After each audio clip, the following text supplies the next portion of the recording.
Bonjour tout le monde, on se retrouve dans ce nouvel épisode de Nail Story. Aujourd'hui, j'accueille Lisa qui vient de Bourgoin. Elle a fait quand même un peu de route pour moi ce matin. Avec Lisa, on va parler des relations, en l'occurrence avec les parents. Mais alors du coup, elle pour le coup, c'est bien précisément avec sa maman. Le sujet, en fait, il va porter sur à quel point on doit tout supporter ou alors à quel point pour sa propre santé, on va couper des liens parce que c'est plus important que finalement le lien du sang. Et je pense que ça parlera à beaucoup de plein de manières que ce soit. Je pense que c'est un sujet hyper important parce que on se le disait juste avant, que finalement c'est quelque chose que la société t'apprend. On va dire quand même c'est ta mère, c'est ton père, tu vas quand même pas faire ça. Mais en fait, on peut pas tout excuser sous prétexte que c'est ta famille, c'est ton sang et voilà. Donc Lisa, elle va nous raconter son histoire. Pendant ce temps, je vais lui faire les ongles et puis voilà, c'est parti.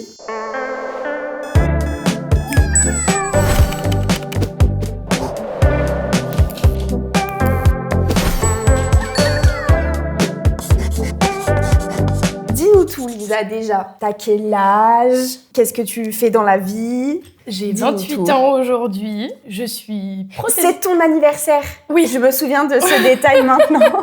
Joyeux anniversaire. Merci, et je suis trop contente de le passer aujourd'hui avec toi.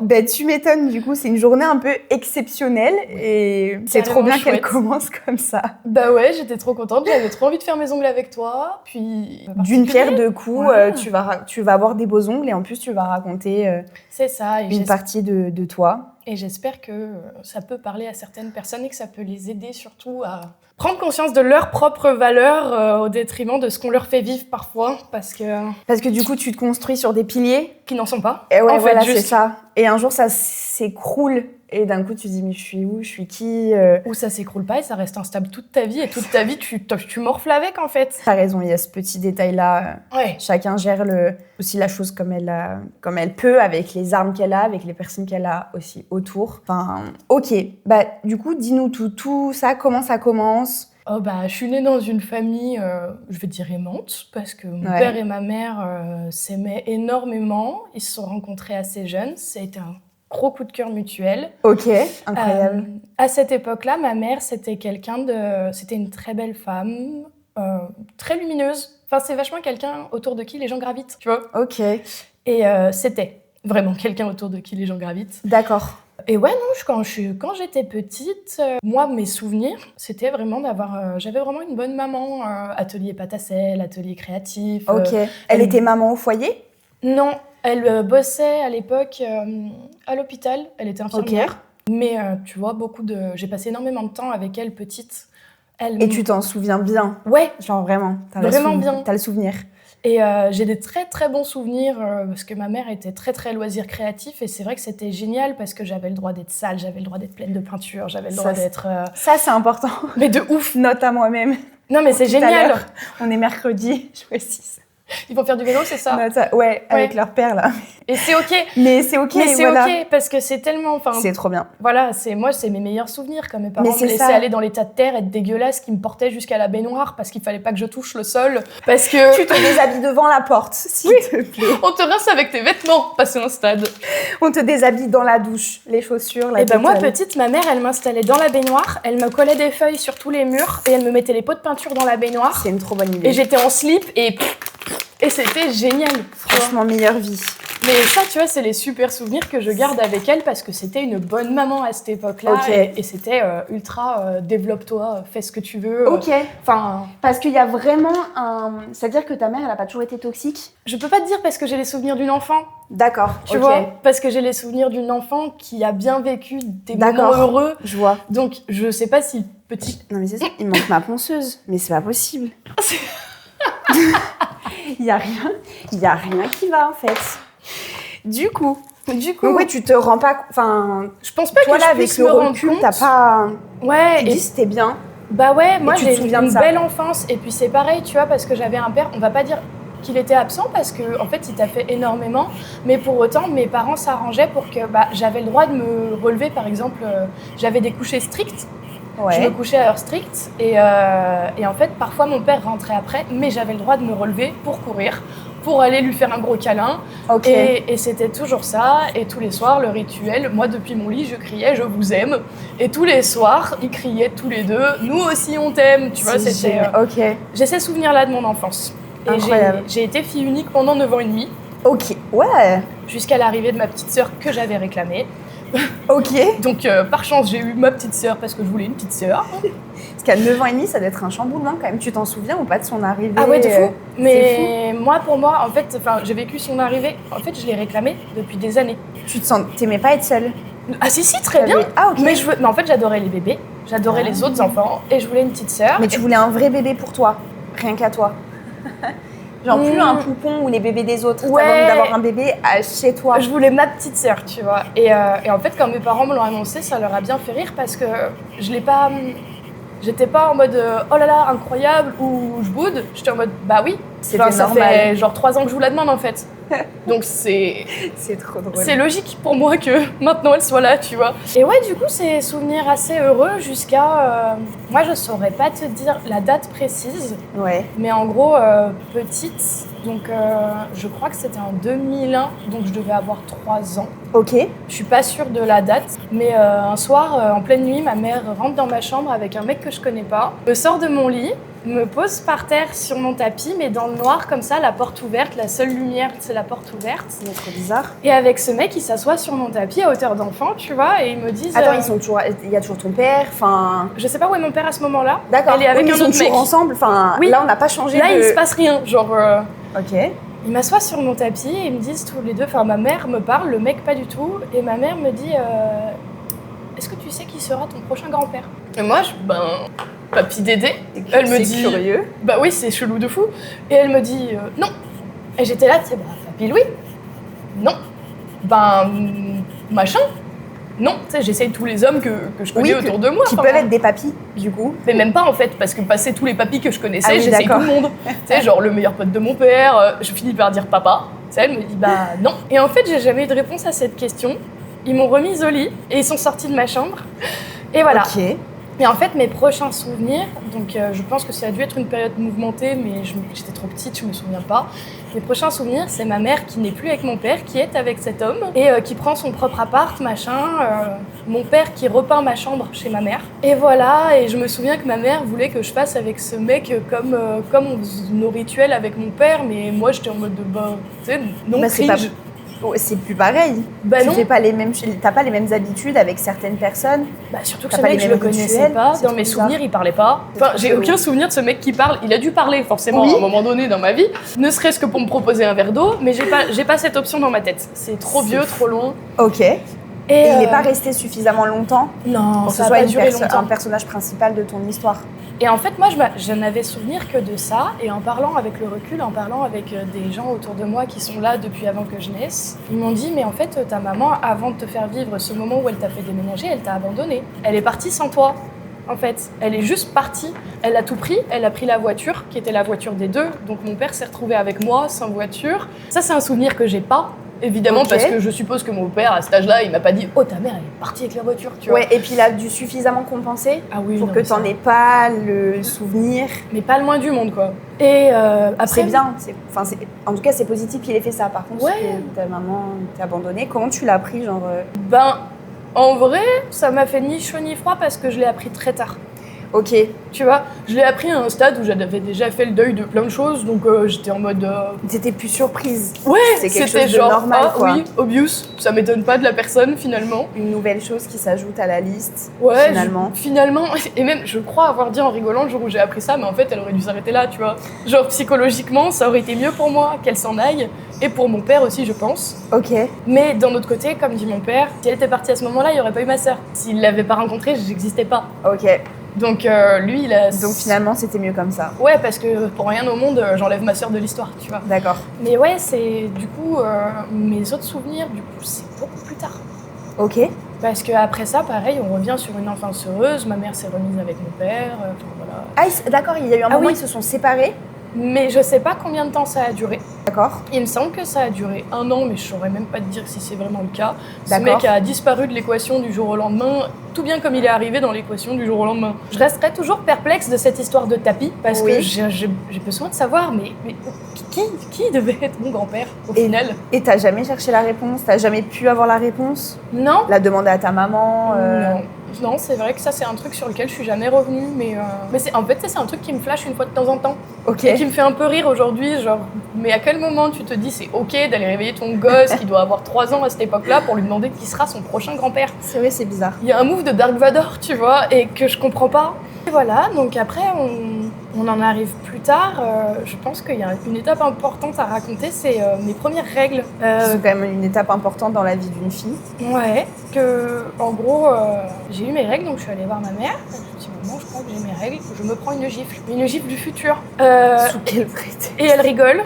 Bah, je sais pas, apparemment, dans je sais pas quelle ethnie, c'est normal pour te faire monter le sang ou je sais pas quoi. Je sais pas non plus. Ok. Je sais pas. En fait, il y a des réponses que je cherche même plus. D'accord.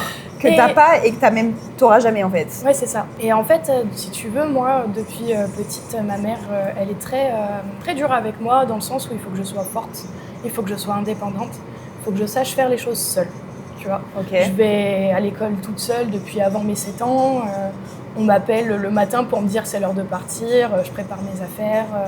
Ouais, tu fais tes trucs toute seule, voilà. Genre, vraiment. Quand il n'y a pas cantine, je rentre, je mange toute seule, je me débrouille, je me fais à manger.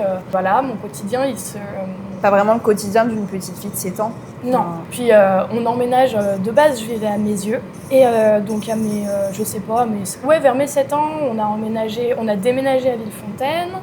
Et ouais, là, on déménage ici et avec des gros projets de rénovation pour la maison, qui étaient quand même clean à la base, mais voilà, pour se la refaire à leur image. En fait, j'ai passé beaucoup de temps, beaucoup d'été, à bosser avec eux. Ok. Donc ouais, à 7, 8, 9 ans, je bossais l'été. Fallait, comme les grands, il fallait ranger le bois quand on recevait du bois. D'accord. Des fois, alors j'ai pas été malheureuse, attention. Non, mais t'as la sensation que ça aurait pu être plus léger. Ouais. À un moment. Ouais. Parce que typiquement, tu vois, j'ai des souvenirs déjà à cette époque-là de me dire vas-y, pourquoi moi je suis en train de gratter un mur et ma mère elle fait des pauses café club toutes les 5 minutes. Tu vois, il y a déjà des choses à cette époque-là. Mon cerveau se mettait déjà en mode c'est pas ok ça, tu vois. C'est bizarre. C'est bizarre et en fait j'étais un peu, des fois un peu jalouse quand je voyais mes copains un peu insouciants. Ouais, tu vois, okay, un peu insouciants. Eux, ils étaient dehors, ils faisaient des batailles d'eau, ils jouaient et moi, je faisais de l'enduit, du détapissage, Je suis très manuelle depuis, du coup. Mais et puis il y a eu encore des trucs bizarres après la naissance de ma sœur. Ma mère est tombée encore amoureuse d'un autre mec, mais alors là de la famille, tu vois, genre le mec d'une des sœurs de mon père. Ok, nickel. Ouais, c'est ok. Enfin, il y avait pas mal. Je sais même pas comment dire. Ces périodes-là, elles sont pas floues, mais elles sont un peu mélangées, tu vois. D'accord. C'est un peu le bordel, c'est un peu... Ma mère, elle commence ses critiques de « t'es une gosse de riche, tu branles rien, j'ai 11 ans, 12 ans, j'ai 10 ans ». On me reproche des trucs parce que je sais pas à quel âge précisément, mais peut-être à 10 ans, j'étais un bon petit garçon manqué. Je m'habillais comme un mec, j'avais un cartable Ernest de mec noir et rouge. Ernest. Ouais. T'as débloqué un sacré souvenir là, je pense. Là, on part sur du très très lourd. Ernest. Et en fait, ouais, j'ai mon cartable Ernest, j'ai des chaussures pareilles noires et rouges, je m'habille en militaire, j'ai les cheveux pas courts mais presque. Ok. Et en fait, j'évolue, je grandis, je commence à découvrir que je suis un peu plus une fille, que j'ai envie d'être un peu plus féminine. Ok. Et du coup, j'ose avoir l'audace de réclamer un cartable. Un autre cartable. Mon Ernest, ça fait déjà 2 ans que je le traîne. Il est toujours en bon état, même si le fond commence à être fatigué, tu vois. Tu as changé de style, t'as envie d'autre chose. Et là, mon Dieu, ce que je déclenche pas, je suis une gosse de riche. Mais tu te rends pas compte, moi, à ton âge, machin... je me sens mal, tu vois, je me sens coupable, je me dis, elle a raison, il peut encore faire le taf, machin. Puis elle revient avec une paire de bottes pour elle, 2 paires de bottes pour elle, 3 paires de bottes pour elle. D'accord. Et je me dis, mais... Enfin, ok, enfin... Bon. Toi, t'avais l'impression de pas demander le bout du monde. Ouais, tu demandais une petite chose, en fait. En fait, depuis petite, j'ai conscience d'avoir été extrêmement gâtée parce que j'ai été la première enfant de tous les amis, la première enfant de la famille, de tous les frères et sœurs, de tout. Et à Noël, vraiment... T'as été chérie. Non, mais sous le sapin, tu ne voyais plus. Et c'était tout pour moi. J'étais pas une gosse qui réclamait pas du tout. Dans les magasins, je faisais jamais de caprice pour avoir quelque chose. Au bureau de tabac, à chaque fois, j'étais tellement polie quand mes parents allaient acheter leur clope, j'avais toujours quelque chose. Je réclamais jamais rien. D'accord. Et je pense pas avoir été une enfant qui réclame, tu vois, vraiment pas. Je faisais pas de caprices. En fait, j'étais très très facile comme enfant. D'accord. Tout le monde me le répétait à longueur de journée. Enfin, tu m'emmenais, c'est oui, d'accord, je mangeais tout ce que tu me mettais dans l'assiette, je le mangeais. Enfin, j'étais vraiment très très simple. C'est fou. Mais c'est bien du coup, et c'est bizarre que d'un coup elle te lâche ça. Bah en fait, ça a basculé. Tu devais pas comprendre. Bah non, je comprenais pas parce que tu vois, j'ai commencé, je pense, j'ai la sensation que ça a basculé au moment de mes règles. D'accord. Tu vois, au moment de devenir femme, entre guillemets, hein, parce qu'à 11 ans, mort de rire. Oui. Dans certains pays, t'es une femme, mais alors, enfin, je suis désolée, mais vraiment pas. J'étais vraiment un petit machin. Pas. Et ouais, non, j'ai eu cette sensation de bascule et les critiques ont commencé à arriver de plus en plus fort, de plus en plus... Que ce soit sur ma façon de m'habiller. Quand je m'habillais comme un mec, j'étais trop un mec. Quand je m'habillais comme une fille, j'étais trop une fille. Ça va être super dur quand t'es si jeune. Quand on te dise autant que c'est pas bien. À la limite, ça c'est à l'école que tu l'entends. Ouais, mais non. Pas de ta maman, quoi. Non, bah, en fait, c'était constant et c'était... en fait, j'alternais constamment entre la plus grande merveille du monde et un peu t'es la pire des sous-merdes. C'était extrêmement régulier, extrêmement constant. Et tu sais, devant les gens, c'était « Oh, ma fille... Quand j'étais là, devant eux, c'était « Oh, ma fille, elle est incroyable, ma fille, elle est géniale. » J'étais une gamine, j'avais 18 de moyenne générale, j'avais les félicitations du jury absolument tout le temps. Enfin, j'emmerdais personne. Vraiment, j'emmerdais personne. Ouais, la petite enfant parfaite. Mais alors, par contre, il fallait pas que je fasse la moindre connerie. Vraiment pas. Mais même la plus petite, c'était pas possible. Et pareil, elle a débloqué un nouveau truc du jour au lendemain. J'avais un mot interdit. Mais... Ah là, d'accord. Je n'avais pas le droit d'avoir mon avis. C'était assez simple. Si je disais oui, mais, elle me faisait une tête. Et après, c'était, il n'y a pas de mais.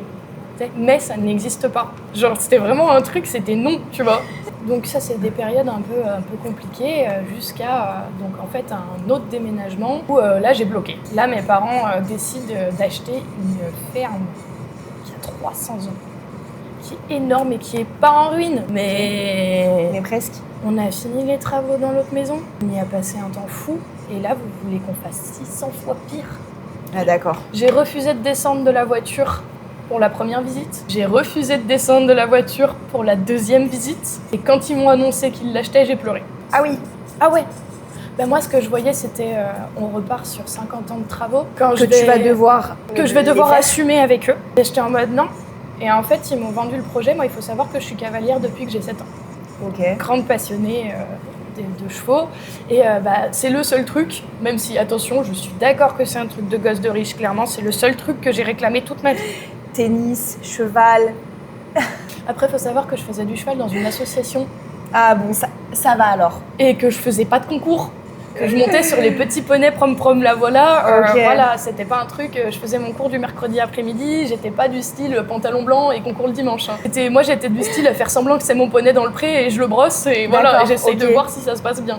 Et en fait, oui, j'ai toujours dit je veux un cheval. Jamais non plus tanner mes parents avec ça, tu vois. Et là, en fait, ils m'ont vendu la baraque en mode tout le monde va pouvoir y trouver son compte. Tu vois, ton père, il aura un énorme atelier pour ses motos, sa plomberie, machin. Ta mère, elle aura son atelier créatif avec la peinture. Et toi, il y a un champ pour ton cheval. C'est alléchant comme offre. De ouf. Et là, j'ai fait, mais oui, mais... Ok, grave. Bah oui, mais j'étais jeune, c'est pareil, je me rendais pas compte de ce qu'impliquait un cheval, tu vois. Donc on peut pas traiter un gosse qui veut un cheval de gosse de riche, je pense. Parce que tu te rends pas compte de ce que c'est. Non, ni financièrement, ni d'un point de vue du temps. Mais pour n'importe quel animal, je pense que quand tu as 12 ans, tu te rends pas compte qu'un chien, c'est pour presque toute la vie, que ça implique des frais. Bah oui. On va peut-être avoir besoin de le soigner. Toi, tout ce que tu vois, c'est que tu le récupères dans son pré, tu lui mets la selle, tu vas te promener, tu le reposes. Ça, c'est ce que tu vois quand t'es petit. C'est ma vision du truc, mais on vend ça comme ça. Bon, j'y vais quand même à reculons, hein, malgré ça. D'accord, tu le sentais pas? Non. Et il faut savoir, j'ai un peu zappé le truc parce que ces périodes-là sont floues pour moi, parce que trop lointaines. Ma mère a été internée en cours de route, je crois, déjà 2 fois. Mais toi, à l'époque, tu sais pourquoi? On me l'a sûrement dit, mais tu vois, j'ai aucun souvenir des périodes, aucun souvenir qu'elle ne soit pas là. D'accord, carrément. Après, les internements sont courts. De ce que... Genre, ça doit être des phases d'1 mois, 2 mois, grand max. D'accord. C'est pas des internements, tu vois, elle n'est pas partie pendant 1 an, quoi. Ok. Donc, j'ai pas des souvenirs hyper Mais du coup, nets. quand t'as là 12 ans, est-ce que tu sais que ta mère, elle a quelque chose qui va pas? Ouais, je sais qu'elle est bipolaire. Ok. Je sais Mais qu'elle elle l'a est bipolaire toujours été. diagnostiquée, elle l'a Ok. toujours été. Premier internement à 18 ans, avant de rencontrer mon père. D'accord. Je crois que le deuxième, en gros, elle a un espèce de cycle qui dure à peu près 10 ans, ce qui est très long pour un bipolaire. D'accord. En fait, alors j'ai jamais vu les diagnostics et étant donné que je la crois pas de grand chose, je sais pas si c'est vrai, mais elle est censée être diagnostiquée en fait ce qu'on appelle bipolaire hyperthymique, D'accord. avec des cycles assez longs, style 10 ans. Et en fait, Est-ce que tu peux nous rappeler ce que c'est la bipolarité? Parce que je me dis peut-être qu'il y a des gens qui savent pas exactement. Parce qu'en fait, on le dit à un peu toutes les sauces. ouais, Je trouve. le bipolaire, c'est à ne pas confondre avec le lunatique, tu vois. Quelqu'un de lunatique, c'est un trait de caractère, Ouais. t'es quelqu'un de vachement changeant, t'as les humeurs changeantes et c'est une chose. La bipolarité, c'est un trouble reconnu où en fait, c'est un trouble de l'humeur. Donc tu vas avoir des phases, en fait, t'as différents types de bipolaire. Donc là, t'as le bipolaire entre guillemets classique, celui qu'on connaît le plus, qui a des phases hautes et des phases basses et qui alterne en dents de scie là-dessus. Et tu peux avoir le bipolaire qui est haut le lundi et bas le vendredi. Et tu peux avoir le bipolaire qui est haut en janvier et bas en mai. Et tu peux avoir le bipolaire qui a des cycles annuels. Du coup, tous les plutôt 5 comme ans. ta mère. Et elle, c'est encore un peu différent parce qu'elle est hyperthymique. Donc en fait, c'est un peu comme un feu d'artifice. Ça monte doucement et en fait, elle est dans quelque chose de très exacerbé. Elle se sent capable de tout. Elle a le cerveau en ébullition, tu dors plus, tu es dans une phase très créative, tu as des crises souvent mystiques. Tu parles à Dieu, quoi. Enfin, ça dépend des bipolaires. Et en fait, comme ça, elle va monter. Puissance de fou, elle va se mettre à faire des listes dans tous les sens, elle va se mettre à voir des trucs, elle va tomber beaucoup dans des trucs mystiques de droite, de gauche, et elle va créer, renouveler, changer, déplacer. C'est fou, ça fout un bordel, mais en fait t'y vois pas venir. Parce que c'est un peu comme un enfant qui grandit. Quand t'es avec, tu le vois pas grandir et les gens, même 3 mois après, ils te font « Putain, qu'est-ce qu'il a grandi ?» Et là, avec ton bipolaire, c'est pareil. À la maison, comme ça monte progressivement, et tu vois pas forcément les signes venir. D'accord. Ni la phase descendante, ni la phase montante. Non. Presque, t'as plus de facilité avec des phases descendantes parce que, Elle commence à aller pas bien. Ouais, surtout avec un caractère comme celui de ma mère, voilà, qui est... elle est très sociable, très solaire. Oui, d'accord. Donc quand elle l'est pas... C'est ça, quand elle l'est pas, quand elle a pas envie de sortir, quand elle reste dans le lit, quand elle bouge pas, tu te dis « C'est vraiment bizarre. Ça pue ». Alors que quand elle se met à créer, à machin, à truc, à faire des livres, à faire des tableaux, elle en fait plus que d'habitude. D'accord. Mais au début, c'est pas choquant. Tu te dis, elle est dans une phase créative. Sauf que ça monte progressivement et en fait, son humeur devient complètement... Ouais, ça devient fou. Passer un certain stade, ça devient fou. Et ouais, moi, plus jeune, elle a déjà été internée... elle a été internée vers mes 16 ans déjà. Mais c'est quelque chose dont tu te souviens pas spécialement? Les internements? Ouais. Ah si, vers mes 16 ans, je m'en souviens. Ok, ouais. Vers mes 16 ans, je m'en souviens, mais c'est pareil, je pense que mon père a beaucoup fait en sorte qu'on le vive pas trop de l'intérieur à la base. Mais là, je commence à capter beaucoup mieux. Et vers mes 16 ans, ma mère a toqué vers un nouveau truc qui était très à la mode, le pervers narcissique. D'accord. En fait, il faut savoir que moi, au collège, j'ai été harcelée. D'accord. Pendant des années. Et j'en ai parlé à ma mère, qui n'a rien fait. Elle t'a pas prise au sérieux? Ah si. Mais en fait, ça va être trop dur de te faire changer de collège, voilà. On passe à autre chose, quoi. Voilà. Et en fait, petit à petit, je me rends compte que aussi... Alors moi, je parlais très peu à mon père à cette époque-là. J'ai toujours eu une relation privilégiée avec mon papa, on s'est toujours très bien entendu, on s'est toujours compris rapidement en un regard, tu sais, les repas de famille, les machins, où t'entends un truc qui te plaît pas. Avec mon père, des fois, on évite de se regarder. Ok. Parce que, c'est trop dur. Ouais, t'as vraiment une vraie complicité avec lui, quoi. Carrément. Et ça, c'est un truc aussi que ma mère a toujours détesté. D'accord. Je pense qu'il y a une forme de jalousie là-dedans, je sais pas trop, mais ouais, on s'est toujours super bien entendu et on s'est toujours compris très rapidement. Et oui, donc j'ai compris à ce moment-là déjà que ma mère amenuisait tout auprès de mon père. Moi, j'osais pas trop parler à mon père, je lui disais pas trop les choses, et elle amenuisait énormément les choses. Elle avait placé un espèce de prisme entre mon père et moi. Elle essayait de me créer différemment auprès de mon père. Ça marchait? Non. Ok. Et heureusement. Parce que je pense que c'est aussi ça qui fait qu'aujourd'hui, j'ai un cerveau qui fonctionne. D'accord. Ouais, le collège, donc étape assez compliquée. Et je passe au lycée. Et au lycée, en seconde, ça part en steak. Ok. Ma mère décide en fait que je suis Donc j'ai perdu beaucoup de proches en fait pendant le collège parce que y a des gens qui m'ont pris au sérieux et qui ont voulu bouger. Par contre, D'accord. typiquement ma grand-mère paternelle, elle vivait à Saint-Priest et elle m'a dit mais Lisa, on peut te domicilier chez moi et tu pourrais aller au collège à Saint-Priest. Ce serait facile au final. Bah ouais. Tu peux être domiciliée chez ta grand-mère et moi j'ai les étoiles plein les yeux. Je lui dis mais oui, ce serait incroyable, ce serait génial. Et j'en parle à ma mère qui décide que donc, en fait, ma grand-mère, elle a jamais osé nous en parler, mais en fait, ma grand-mère paternelle, c'est une affreuse perverse narcissique. Et en fait, elle veut juste me voler et me former à être une perverse narcissique parce que je suis déjà dans de très bonnes bases. Je suis déjà une personne perverse. Puisque je baigne avec ma grand-mère depuis petite. C'est et en tordu. fait, mon père est pervers narcissique lui-même, mais work in progress. Mais tout ça, du coup, est-ce que c'est lié à la maladie? Est-ce que tu le sais? Est-ce qu'à ce moment que tu sais? Est-ce qu'aujourd'hui tu le sais? Tu l'ignores? Ça reste la grande question. Alors à ce moment-là, son délire sur les pervers narcissiques, peut-être que c'est lié à la maladie. Ouais, parce qu'à ce moment-là, ça fait un peu obsessionnel le truc. C'est complètement obsessionnel. Ma mère, le dimanche matin, moi j'ai très souvent apporté depuis toute petite le petit déjeuner au lit à mes parents. J'ai toujours adoré faire plaisir et c'est un truc, je leur ai souvent amené et j'ai des souvenirs ultra douloureux de prendre un grand plaisir à leur préparer ça, d'arriver et de bon matin de me prendre une réflexion ouais, t'es perverse narcissique. Et bien je sais pas pourquoi, Ça sort comme ça. Ça sort comme ça, c'est gratuit. Mais quand ton père il est là à côté et qu'il entend ça, en fait, il dit quoi? Mon père, il y a énormément de choses qu'il n'a pas vécues comme moi j'ai pu le vivre ou comme ma petite sœur a pu le vivre. Parce qu'elle faisait énormément de choses. Derrière son dos? Ouais, quand il n'était pas là. Et mon père, à cette époque-là, il était sous la même...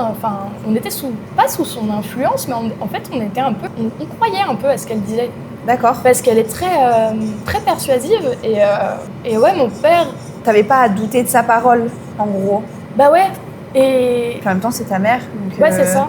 Et mon père, il en était fou amoureux. Et lui aussi, il a vécu des choses un peu compliquées dans son enfance. Il a vécu... tout le monde un petit peu. Et elle s'est très bien appuyée sur les points qui font mal. Ok. Et en fait, mon père était aussi un pervers narcissique. D'accord. D'après elle. Donc en fait, nous, on était deux personnes autour d'elle, la queue entre les jambes, à essayer d'être juste des meilleures personnes parce qu'on est mauvais. Et elle nous l'a dit, et elle nous l'a fait comprendre, et elle travaille énormément dessus, tu vois. Elle y remet des petites couches au quotidien, elle utilise chacune de nos erreurs. C'est insidieux tout ça. Ah ouais. Mais en fait, c'est une petite graine à la fois. Et elle fait que de les arroser après qu'elle les ait plantées. Elle te met cette petite graine de t'es un pervers narcissique et à chaque erreur, à chaque petite chose, à chaque faux pas, tu vois, Elle te ça, le rappelle. voilà, tu vois ça, tu vois ce comportement. Et il y a des trucs qu'elle invente aussi. Et en fait, moi je disais qu'elle me faisait des trous dans le cerveau. Parce qu'il y a des choses aujourd'hui, je peux pas te dire si c'est des vrais souvenirs ou c'est des souvenirs qu'elle m'a fabriqués. Parce qu'il y a des histoires qu'elle racontait tellement de fois d'affilée. Et à chaque fois, il y avait un petit détail qui changeait.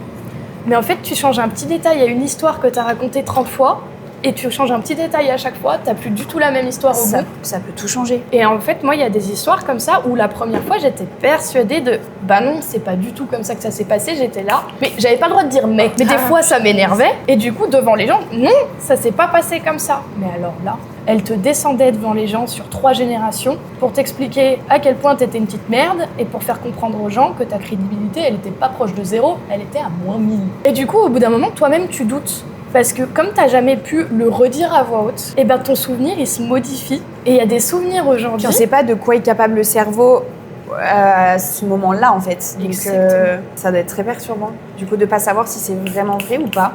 Bah ouais. Et moi, j'avais vraiment cette impression d'avoir des trous dans le cerveau, de me dire, attends, mais... Tu sais quoi, je la raconte même plus cette anecdote parce que je suis même pas sûre qu'elle ait existé.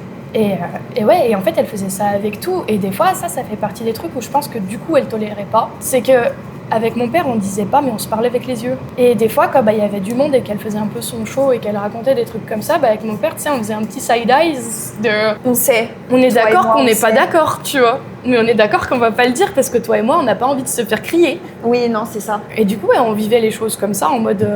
Ouais, chacun se regarde, mais dans le silence. Ouais. Finalement, vous vivez tout ça dans le plus grand des silences. Les invités, tu vois, ils s'en rendent pas compte. Mais elle, je pense qu'au plus profond d'elle, elle le sait. Et elle Ok. le voit. Donc, elle sait qu'on sait, et ça l'énerve. Et elle sait qu'on est d'accord. Et en fait, du coup, je pense que l'emprise qu'elle a jamais réussi à avoir et qui l'a fait chier, c'est entre mon père et moi. C'est ce côté... La complicité que vous aviez développée tous les deux, en fait. En fait, pour communiquer, pour tout. C'est ça, parce que le truc, c'est qu'elle pouvait pas maintenir un peu cette emprise sur... En fait, elle pouvait pas le couper de moi, tout bien qu'elle pouvait pas me couper de lui, puisqu'elle avait emprise sur nous deux et dans la même maison. C'est vrai. Ça aurait été deux potes. Elle aurait pu faire en sorte qu'ils se croisent jamais, mais là, c'était mon père. Bah, c'est ton père. Tu le croises tous les jours. C'est ça. Normalement. Et c'est pareil, tu vois, il y a un truc, je pense, qui est fondamental et qui fait que j'ai réussi à me construire. Je pense quand même que j'ai une force de caractère de base. Ok. Mais mon père, ses regards, quand ma mère était injuste, ce qui arrivait très régulièrement, bah mon père, des fois, il venait me voir un peu en secret, et je le sais, dans ma chambre, et il disait rien. Mais il venait, il me regardait d'une certaine façon. Et ça voulait tout dire. Ouais. Et il me faisait un câlin, tu vois, et c'était en mode... Enfin, sans jamais avoir parlé, j'ai compris le... Je suis pas d'accord, moi je pense pas ça, mais je peux rien dire. Ah, d'accord. Parce que petite, mon père a essayé de me protéger. Genre, ma mère, petite, des fois, je mâchais la bouche ouverte. Ok. Horrible, je le conçois. Ma mère m'a décollé des tartes à littéralement m'en faire tomber de ma chaise. Affreux. Et mon père a déjà essayé de protester. Et en fait, si mon père protestait, il faut savoir que ma mère, quand elle se mettait en colère, elle était capable de... Mais ça pouvait durer 2 jours. Je me fais descendre sur 5 générations. Mon père, c'est pareil. Elle va casser des choses qu'il va falloir racheter, réparer.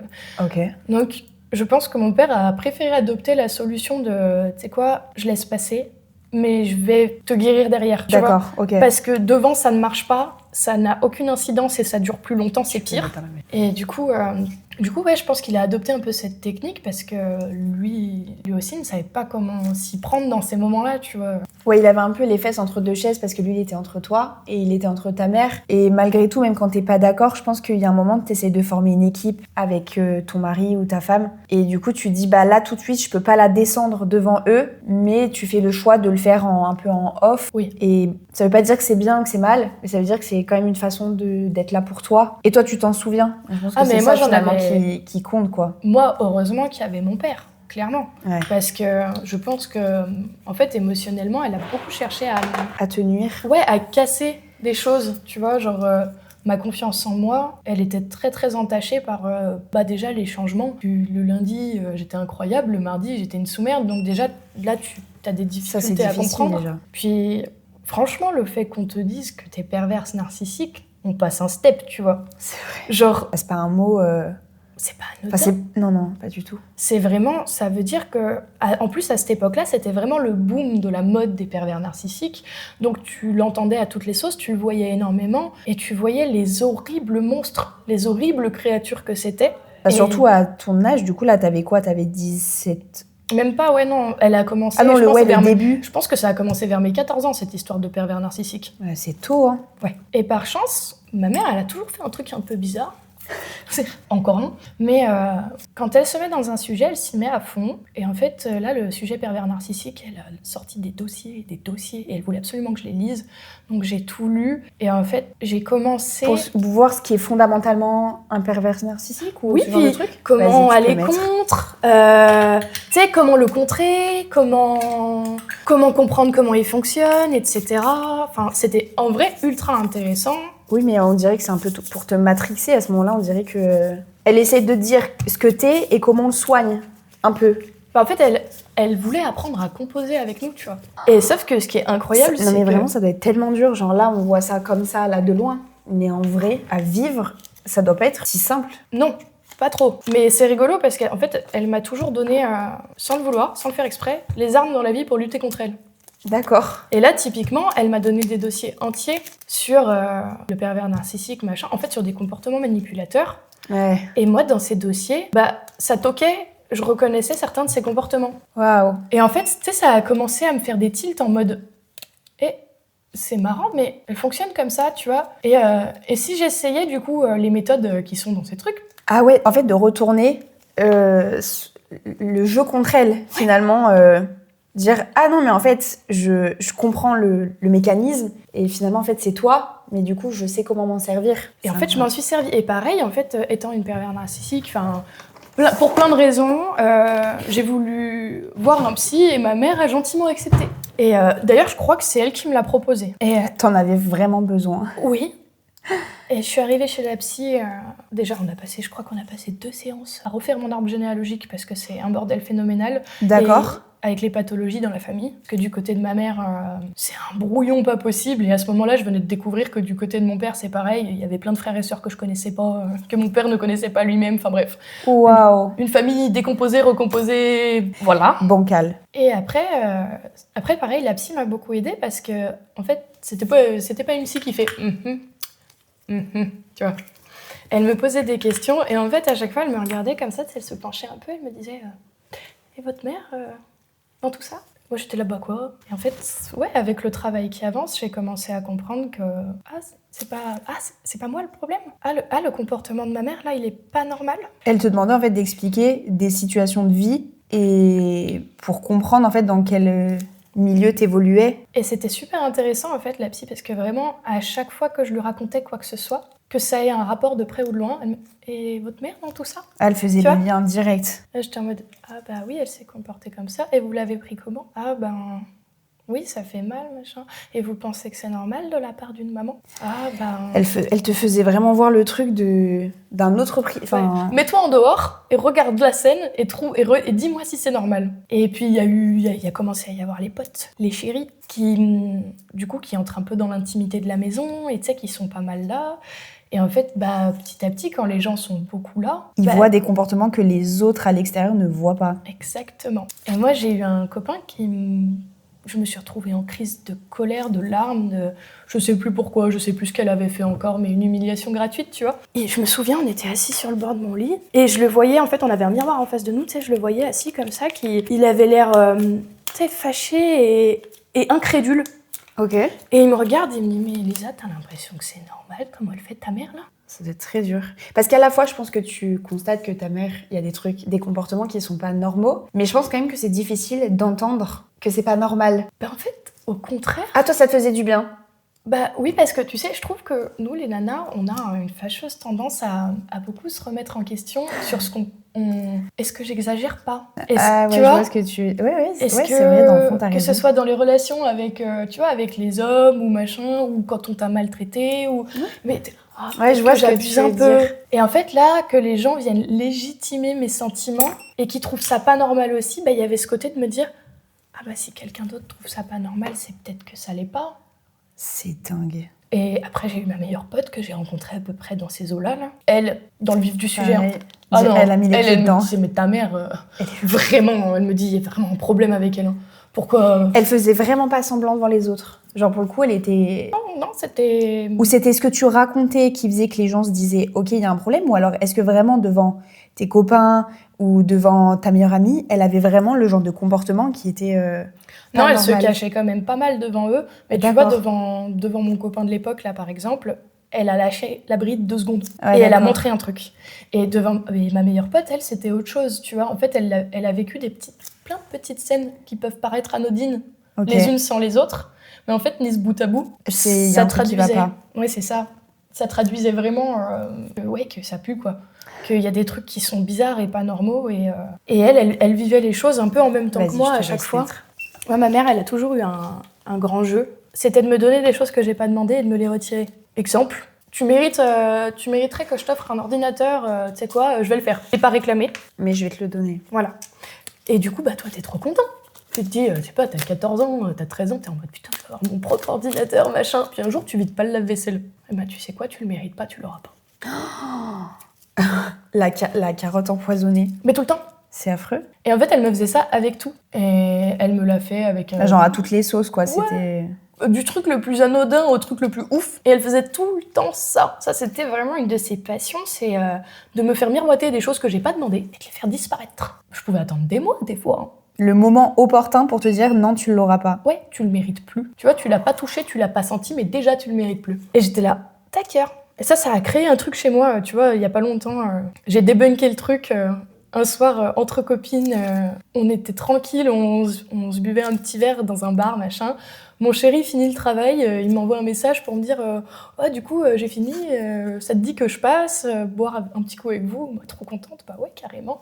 Et en fait, il était crevé, machin, il a pas trouvé de place sur le parking, c'était blindé. Il me renvoie un message en me disant ouais, je suis désolée, j'ai tourné, ça me saoule, je rentre à la maison. Et tu sais, ça m'a déclenché un truc, mais surréaction de fou. J'étais là genre, ça m'a cassé ma soirée, j'étais pas bien. J'ai dit écoutez les filles, je vais rentrer parce que ça me... Je sais pas pourquoi ça me touche autant, mais ça me fait un truc et je peux pas. Et après, j'ai débunké le truc et j'ai dit à mon chéri, j'ai dit putain, mais en fait, t'as pas fait exprès et c'est pas grave et t'as tout à fait le droit de faire ça, mais t'as fait exactement... Mais j'ai compris ce qui déclenchait. C'est ça, t'as fait exactement comme ma mère, tu m'as promis un truc que j'avais pas demandé. Enfin, tu m'as pas promis, mais tu m'as suggéré un truc qui me mettait en joie que j'avais pas demandé et tu me l'as retiré avant de l'avoir. Et du coup, je suis fâchée, quoi. Ouais, et du coup, c'est même pas que je suis fâchée. En fait, je sais même pas comment... Ouais. Je sais même pas comment déception, mi c'est relou, en fait. En fait, ouais, ça m'a... Non, puis ça t'a fait vivre quelque chose qui t'a comme traumatisé. Oui. Tout simplement, en fait. Pas besoin d'aller chercher très loin. Vas-y, je te... Mais je suis trop contente parce que, tu vois, là, typiquement, depuis que j'ai débunké le truc... Tant mieux. Bah ouais, je suis en mode, Maintenant, du coup, tu sais, ça me fait un petit truc dans le bide en mode... Et après, je suis en mode, mais non, ça, c'était avant. Tout va bien. Là, ça va. Maintenant, je suis libre. Ouais, c'est ça. Maintenant, je fais ce que je veux et voilà, je m'entoure de qui je veux et c'est ok. Genre, cette personne ne fait pas ça dans le même but. Ça va. D'accord. Et c'est du pas coup, pour te nuire. Lui, il y a pas pensé. Ouais, pas du tout. Genre, lui, il était crevé, il a eu sa journée de taf, il a pas réussi à se garer, ça l'a saoulé, il est parti, c'est ok, quoi. Il était même pas prévu au programme, donc finalement, ça change rien. C'est vrai. En fait. Ça changeait rien à ta soirée, en fait. Mais ça a déclenché des choses, des mauvais souvenirs. Et ouais, du coup, petit à petit, donc je commence à capter des trucs qui sont lourds, tu vois. Et vers mes 16 ans, donc la première crise dont je me souviens assez bien, elle veut encore se séparer de mon père. À mon idée, à mon sens, à chaque fois qu'elle en tirait plus assez par rapport à ce qu'elle voulait, je te quitte, j'ai quelqu'un d'autre. Non, elle lui mettait un coup de pression pour obtenir ce qu'elle voulait. Moi, c'est comme ça que je le vois aujourd'hui. Parce qu'elle est toujours revenue et mon père, en fait, il était fou amoureux, il a toujours été triste, il a toujours pleuré quand il s'en allait. Et en fait, dès qu'il posait un stop à quelque chose, on se retrouvait dans cette situation. Ok. À savoir, je te dépeins le bonhomme 2 secondes, parce que vraiment, ça mérite. Mon père, il était du genre à taffer à mort pour entretenir le foyer, mais à se débrouiller pour être là, lui accorder du temps. Il l'emmenait au restaurant, il lui offrait des cadeaux tout le temps, des petites fleurs. C'était un homme présent, un papa présent malgré tout. Oui, et puis il passait du vrai temps avec elle, tu vois, malgré le fait qu'il t'a fait énormément, qu'il a monté sa boîte, il bossait tout seul, il a eu des gars qui ont bossé pour lui, mais voilà, ça n'a jamais été l'entreprise énorme. Il a toujours... pris grand soin de ma mère, il a passé des heures à l'écouter. Il ne l'a pas négligée. Ah non, vraiment pas. Et ma mère pouvait se servir dans ses poches, littéralement, et elle ne se cachait pas de le faire, pour s'offrir ce qu'elle voulait, pour lui offrir à lui ses cadeaux d'anniversaire. Je te laisse mettre dans la machine. C'était... Elle n'a jamais manqué de rien. Il y a toujours veillé, que ce soit psychologiquement, émotionnellement, en support, en termes de temps, en termes de tout ce que tu veux. Il a toujours pris grand soin d'elle. Et je l'ai toujours vue comme ça. Mais elle en a toujours voulu plus. Toujours. C'était jamais suffisant. Non. Tu vois, en vacances, mon père, c'est lui qui fournissait tous les sous pour les vacances. Et les vacances, c'était minimum 3 semaines. C'était dans les Landes, tous les étés. Et c'était resto matin, midi et soir, quoi. Parce que ma mère, c'est ce qu'elle aimait. Et malgré ça, tu vois, elle a toujours réussi à lui faire des crises quand il commençait à dire vers la fin des vacances « là, faudrait y aller un peu plus tranquille, machin. On est en vacances, je ne veux pas entendre parler d'argent. » C'est terrible. Ça fait 3 semaines que t'es en vacances, que t'es en no limite. Mais en no limite. Et finalement, la première limite... Ah non, mais c'était affreux. Genre, elle lui parlait, tu vois, en mode... Vraiment, de manière agressive. Ouais, en mode, mais tu te rends compte de ce que tu me fais vivre à me parler de sous, là ? Mais fondamentalement, est-ce que ça change une personne, la bipolarité ? Est-ce que c'est juste un trouble qui vient de temps en temps ? Ou alors, est-ce que c'est quelque chose... Genre, sans la bipolarité, est-ce qu'elle est ça ? En fait, je sais pas. Moi, je l'ai jamais connue sans bipolarité. Ce qui me dérange fondamentalement, c'est que, si tu veux, la mère de mon père est également bipolaire. D'accord. La mère de mon père a eu un vécu un peu compliqué. Elle a déclenché sa bipolarité à peu près au même âge que ma mère, soit vers ses 18 ans, je crois, 18-20 ans. Ok. Et ma grand-mère, elle était toute seule avec mon père en bas âge. Donc ça a été, à mon avis, compliqué pour l'un comme pour l'autre. Tu vois, mon père, dans sa petite enfance, il s'est retrouvé avec une maman en crise de bipolarité et personne qui s'en rende spécialement compte pour la stopper, machin. Moi, j'admire énormément ma grand-mère parce que Elle en parle ouvertement. Elle t'accueille si tu veux savoir. Elle prend son traitement, elle le prend de la bonne façon. Mais elle se cache pas derrière ça. Non, et puis c'est surtout que elle a eu la force d'accepter cette maladie et le traitement qui va avec, parce qu'elle m'en a parlé, elle a bien voulu. Elle m'expliquait que, en fait, oui, un traitement, oui, il fonctionne très bien, mais en fait, toutes tes joies sont amenuisées. Toutes tes colères le sont, tous tes moments de tristesse le sont. Mais du coup, tout ce qui est positif aussi. Avant, ta vie, c'est des montagnes russes. Oui, donc il faut accepter d'être un peu moins. Ouais. Du coup, en fait, dans ton ressenti, mais dans les positifs comme dans le négatif. Donc, dans le négatif, c'est mieux. Mais dans le positif, du coup, quand t'es vraiment content, t'es un peu bloqué. C'est ça. Et ouais, tu vois, ça me fait de la peine. Et moi, fondamentalement parlant, vas-y, tu peux mettre. J'ai aucun problème avec la bipolarité de ma mère. Ça, d'accord. J'ai rien. La maladie, si tu la choisis pas, j'en ai conscience. Oui, parce que du coup, t'as quand même dans ta famille quelqu'un qui est bipolaire, mais qui n'est pas fondamentalement méchant. Exactement. Donc en fait, c'est pas nécessairement la bipolarité qui le déclenche. Je sais pas. On n'a pas de réponse en tout cas, mais... Peut-être que la bipolarité maltraitée le déclenche. Tu vois ce que je veux dire ? Je vois. Parce que moi, ma mère, un coup, elle prend son traitement, un coup, elle est trop intelligente, donc elle est pas bipolaire, donc elle le prend plus. Elle consomme du shit tous les jours. Donc le THC pour les maladies mentales, c'est tip top. On ne fait pas mieux. Elle alors, je vais pas dire grande consommatrice de cannabis parce que c'est pas la quantité qu'elle met dedans qui va étouffer quelqu'un. Mais c'est le fait de le prendre de manière régulière en fait. Bah oui, c'est pareil. C'est un truc avec lequel un truc qu'elle a jamais voulu entendre, mais elle est alcoolique chronique. Elle boit tous les jours. Pareil, pas en énorme quantité, mais c'est tous les jours. Tous les jours, t'as ton joint. Tous les jours, t'as ton verre de vin. Tu manges toute seule le midi, tu bois quand même ton verre de vin. Le soir, t'en bois au moins 3. Et à un moment donné, t'as une... Oui, effectivement. Non, c'est pas méchant, mais ça s'ajoute, encore une fois, ça peut paraître anodin. Mais ça, plus ça, plus ça. Mais en plus, elle a une faiblesse à ça, en fait. Enfin, je sais plus comment... Enfin, j'ai pas le mot, là. Oui. Mais elle est facilement addicte. Ouais, voilà, c'est ça. Et en plus, chez elle, ça doit décupler des choses, en fait, peut-être. Alors déjà, le shit, c'est sûr que non, c'est pas bon, quoi. Enfin, il y a un moment donné... Non, alors le shit, ils disent même que ça peut... c'est très mauvais pour les maladies mentales. C'est le pire du pire, genre adolescent...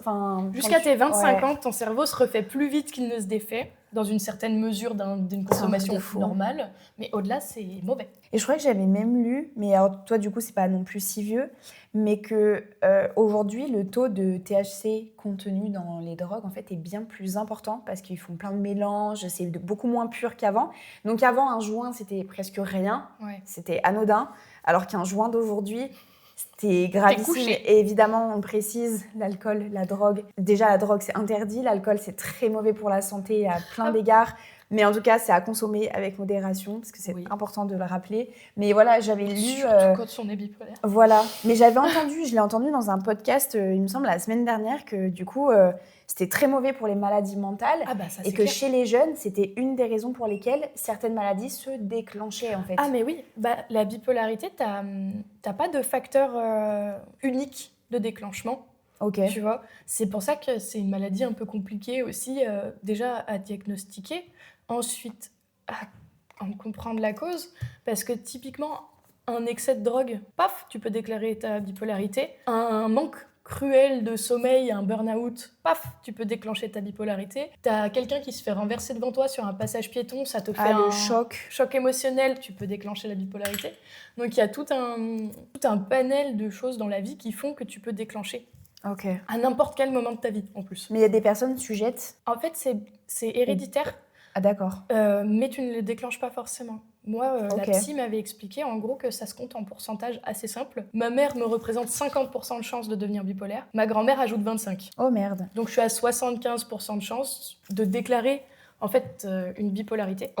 Et moi, c'est vrai que depuis très jeune, comme ça me fait peur vis-à-vis de la façon dont ma mère le gère, j'ai toujours fait attention, tu vois, même les drogues récréatives, les trucs comme ça. Alors, je vais pas mentir, j'ai déjà fumé des joints quand j'étais plus jeune. Mais tout ce qui a été, tout ce qu'on a pu me proposer de pire, même si parfois c'est pas grand-chose, genre... on m'a déjà proposé, tu sais, des petits champignons qui se mangent, mais pas hallucinogènes, genre qui te font juste rire. Ou du poppers à sentir. J'ai trop peur, en fait. Je me dis, t'imagines pour un sniff de popper, ce truc qui est nul, qui te donne chaud et que tout le monde rigole. Moi, tu sais que déjà, je supporte pas le dafalgan codéiné. Moi non plus, je tombe dans les pommes. Alors du coup, je me suis dit un jour, si vraiment... j'ai jamais rien testé de ma vie, Je me dis, si vraiment je tombais sur ça, je pense que je fais un malaise, que la codéine, typiquement, j'ai fait un bad trip un jour. Ben moi, je tombe dans les pommes dans les 10 minutes qui Je suis à la suivent. mer, je suis dans un bateau, ça va pas très bien, ça tourne énormément. J'étais en train de discuter avec une copine, je lui dis, il faut que je me couche. Là, je crois, elle m'a aidée à me mettre en pyjama, c'était catastrophique. Juste, je venais de me faire opérer des dents de sagesse, tu vois. Et c'est là, moi, je me suis dit, je pense que je fume un joint, je pars. En vrai, je sais pas, Ailleurs. c'est pas pareil, Je tu sais vois. pas. Parce que moi. Mais du coup, ça me fait flipper. En tout cas, moi, ça m'a toujours fait très peur. Ce changement, en fait, le fait que ça puisse te faire changer à l'instant T Oui, puis tu maîtrises plus rien. une personnalité. Ouais, Et moi, ça fait peur. ça m'effraie. Bah, moi, tu vois, typiquement, j'ai déjà eu fumé des joints et c'était complètement ok, ça allait très bien. Après, j'ai toujours fait gaffe, j'ai toujours été quelqu'un de raisonné et raisonnable. D'accord. Donc, ça va. Mais par contre, oui, je prends un Dafalgan codéiné, tu me retrouves sur le trottoir éclaté 10 minutes après. Ça s'est produit. J'ai perdu mon chien, je me suis réveillée, j'avais plus le chien dans la main, tu vois. Mais oui, du coup, c'est vrai que les drogues, bah, j'y ai fait extrêmement attention. Enfin, moi, j'ai pas bu d'alcool avant mes 22 ans. Pas pour de vrai, en tout cas, tu vois. Ouais. Genre, pour goûter, un verre, ça pouvait me faire 2 heures, 3 heures Ok. minimum. Et généralement, je reprenais pas un derrière. Oui, parce que t'as quand même cette... T'as un terrain, en fait. Oui, il y a un terrain génétique, clairement. Oui, oui, T'as un truc pour ça, en fait. Prédisposition. Une prédisposition. Oui, Amen. j'ai une prédisposition. Mais c'est clairement ça, c'est le mot. C'est le mot. Ça fait du bien de trouver le mot, parce que j'ai cru que je m'en remettais pas là. Mais oui, j'ai une prédisposition, du coup, à devenir bipolaire. Et c'est vrai que moi, ma mère, tu vois, typiquement, j'ai essayé de lui poser des questions sur la bipolarité. Elle y répond pas. Ah non, ça n'existe pas. Puis elle se fâche. Hein. Mais pour elle l'est pas. Ça dépend des fois. Ok. Quand ça l'arrange, elle est bipolaire. Quand ça l'arrange pas, elle est trop intelligente. Et c'est prouvé. Hein. Mais tu sais que ça doit rendre zinzin de vivre avec des gens comme ça. Je me rends pas compte, j'ai pas de personnes autour de moi comme ça, mais je me dis ça doit être très particulier. Parce que tu vis au gré d'elle, en fait. Oui. Au gré de ses humeurs, au gré de son bon vouloir. Ah oui, toujours. En fait, moi, ça m'a créé des super pouvoirs. De un, je suis super diplomate. Okay. Parce que quand t'as jamais rien le droit de dire de la façon dont t'as envie de le dire à la base, et bah tu apprends à dire les choses d'une certaine façon. Et c'est vrai que ça, pour le coup, ça sert de fou dans la vie. C'est un super pouvoir. C'est un super pouvoir. Mais un super pouvoir implique de grandes responsabilités. C'est vrai. Il y a ça, et par contre, dans les super pouvoirs, il y a malheureusement un peu le côté, comment dire, ça c'est mon moins cool des super pouvoirs, mais je suis extrêmement adaptable. C'est pas comme je le voudrais. Genre des fois ça me joue des tours. Ok. Genre en fait mon cerveau réagit directement à chaque situation en s'adaptant à la personne en face. Ce qui veut dire que si quelqu'un, tu vois, me parle avec un niveau élevé, je vais élever le niveau. Si c'est un peu bas, je vais me mettre à niveau aussi. Si quelqu'un zozote, et sans faire exprès, tu zozotes aussi. Je vais zozoter. Oh. Et ça, comment tu te sens con quand t'as zozoté et que t'es en mode non, je te jure que c'est pas pour me moquer de toi. C'est un réflexe premier de mon cerveau. Genre. C'est dingue. Ouais, mais c'est chiant. Mais j'imagine.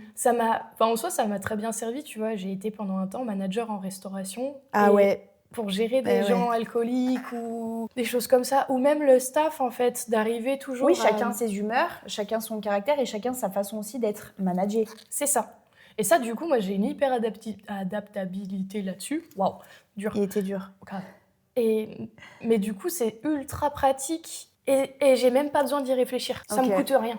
Tu vois. Ouais, c'est naturel chez toi. C'est acquis ou inné, je ne sais pas, mais je pense que c'est plus acquis. Ouais. Mais du coup, c'est ultra pratique dans la vie de tous les jours, et puis ça me permet aussi de m'adapter, ça me permet d'être toujours dans la bienveillance. Par contre, je m'adapte jamais à un comportement impoli.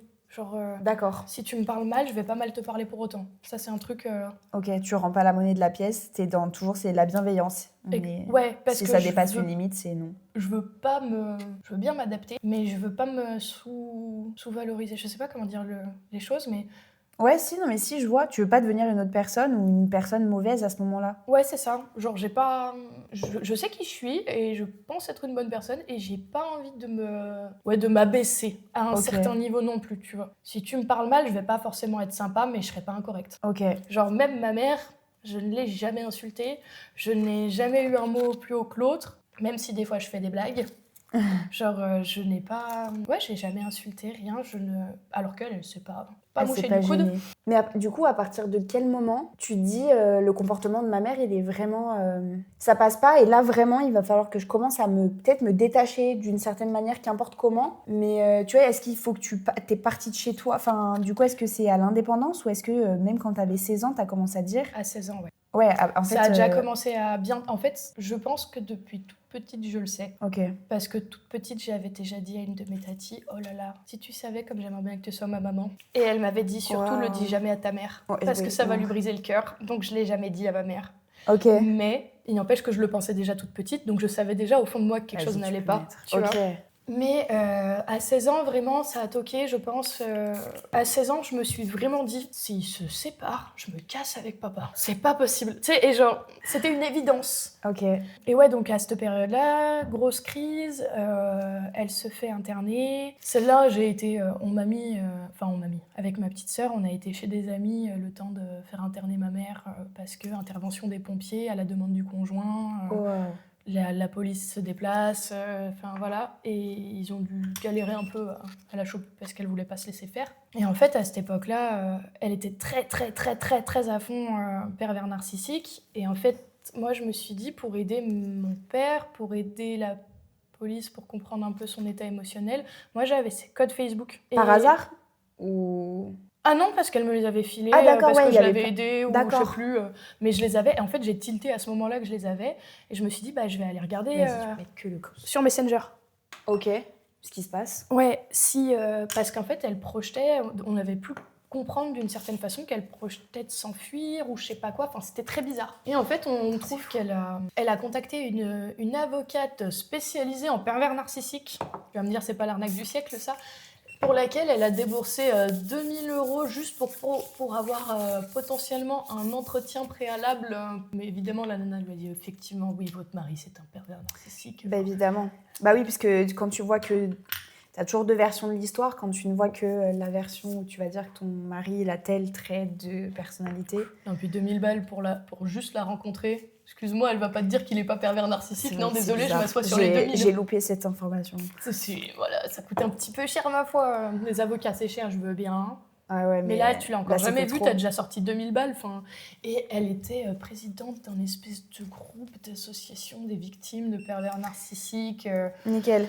Tout ce qu'on aime. Elle a vraiment trouvé la personne. Et en fait, ouais, on capte qu'en fait, elle allait se barrer à Paris pour entamer les démarches, aux frais de mon père, parce que sur le compte joint, c'était lui qui l'alimentait. Aux frais de mon père, elle a entamé des démarches pour aller voir cette nana-là. Évidemment. Pour soi-disant divorcer de mon père avec... voilà. Enfin bref. Et ouais, là, moi, déjà, c'était un peu compliqué. J'ai pas eu envie d'aller la voir. Ok. Je commençais à... En fait, quand elle a été internée, ça m'a fait un bien fou. J'ai soufflé de plus la voir à la maison. J'étais...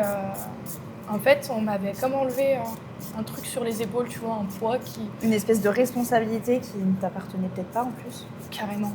On m'a vraiment enlevé quelque chose de très lourd et je comprenais pas à ce moment-là. Et comme mon père m'a dit, je vais voir ta mère, tu viens? Non. Ah, t'avais pas envie. Et mon père a respecté mon choix. Ma mère, ça, elle l'a pris comme l'affront de l'humanité. The truc à jamais faire, tu vois. Genre... Si tu viens pas me voir, c'est que vraiment... t'es une mauvaise personne, quoi. Voilà. Mais j'ai refait le coup, je sais plus si c'était avant ou après, j'avais fait le coup aussi. Elle s'est fait opérer d'un truc dans le dos. Une hernie discale? Exactement. Elle s'est fait opérer d'une hernie discale et pareil, mon père, il est allé la voir à l'hôpital. Tu veux venir? Non. Et en fait, c'était pas de l'égoïsme, c'était un profond sentiment de... Je peux enfin ne pas me forcer à le faire. Je veux retarder le fait de la voir. Ouais, je vois ce que tu veux dire. Genre, je suis tellement... Je respire, j'ai pas envie d'aller me couper le souffle, tu vois, j'ai pas envie d'aller faire de l'apnée là-bas. Et petit à petit, j'ai commencé à me rendre compte que plus j'en étais loin, plus je respirais, mieux ça allait. Mon ventre me laissait tranquille parce que depuis petite, mes parents m'ont emmené faire 4000 examens d'échographie du ventre, machin. Pourquoi elle a toujours mal au ventre, cette petite? C'est pas possible. Ah ouais. J'ai toujours eu le bide en vrac. Je demande pourquoi. Il y avait 2-3 explications. Peut-être bien, ouais. Et ouais, non, à ce moment-là, j'ai vraiment compris que... j'en veux plus. Et je crois que c'est à ce moment-là, à peu près, que j'ai dit à j'avais une des copines de ma mère, tu sais, il y a des regards que tu comprends. Ouais. Tu sens que les gens ont compris certaines choses. Et pareil, ma mère avait dû dire un truc devant cette nana qui était là tout le temps. Et je passe à côté de la pote de ma mère, comme ça, et c'était quelqu'un à qui je tenais beaucoup, et je la regarde et je fais je te jure que le jour où ils se séparent, je pars avec papa. Et la meuf, elle m'a fait un regard, parce que j'étais déjà grande là, tu vois, j'avais 17. Ok, ah oui. C'est pas des paroles de gosse, tu vois. Tu savais ce que ça impliquait. Et Qu'est-ce que ça voulait dire? Ouais, je savais ce que je disais, je pesais ce que je venais de dire. Et elle le savait aussi, elle me connaissait, et elle m'a regardée, tu sais, et elle m'a pas regardée choquée du tout. Elle m'a regardée en mode crois que je commence à comprendre. Mais en fait, elle dupait les gens. Ouais, mais pas sur cette, tu vois, arriver à ce stade-là de sa vie, de moins en moins bien, de moins en moins longtemps. Ah d'accord, ok. Elle, je pense qu'elle perdait la face, peut-être. Je sais pas si c'est la bipolarité qui s'accélère, si c'est son caractère qui ressort, si c'est l'usage de substances qui fait que, elle est moins douée dedans. Mais ouais, du coup, à ce moment-là, je commençais à avoir pas mal de gens autour. Le peu qui restait, parce qu'elle avait viré la majeure partie des gens. Bah évidemment. Dès qu'ils commençaient à Qui capter, étaient pas de ça leur dégage. côté en fait. Bah oui. Et là, du coup, ouais, cette pote, j'ai compris qu'elle avait compris. Et ma mère est rentrée à la maison, et mon père était content qu'elle rentre à la maison. Et donc, on a repris comme ça, comme si de rien n'était, la vie, jusqu'à après mes 18 ans, non, mes 20 ans, pardon, en 2018. On a vécu comme ça jusqu'en 2018, où, en fait, moi, je suis partie vivre... j'ai fait mes études dans le Cantal, donc j'étais dans le Cantal. Et là, pareil, j'ai pris un électrochoc. J'avais une copine qui avait des ongles magnifiques. Ok. Électrochoc improbable. Et je la regarde, je fais putain, mais tes ongles. Électrochoc de PO. Ouais! Je me suis dit putain, mais tes ongles ils sont sublimes et tout. Et là, j'ai fait putain, j'aimerais trop avoir les mêmes, mais moi je les ronge. Et là, je regarde mes mains, mes ongles n'étaient pas rongés. Et je fais mais. Et je les rongeais depuis toute petite. Et ça faisait genre des mois que je vivais plus chez mes parents. Et tu rongeais plus tes ongles. Et j'ai pareil, en fait, quand j'ai regardé mes ongles et que j'ai vu que je les rongeais pas, il y a un truc qui m'a sauté à l'esprit. Oh, c'est débile, mais c'est nul. Moi, j'ai toujours aimé boire dans un verre toute la journée. J'y fais mon café, je le rince, j'y mets de l'eau, je le rince, je mets mon café, tu vois. J'ai mon verre que je me promène toute la journée. Ok. C'est un truc que ma mère pouvait pas se blairer.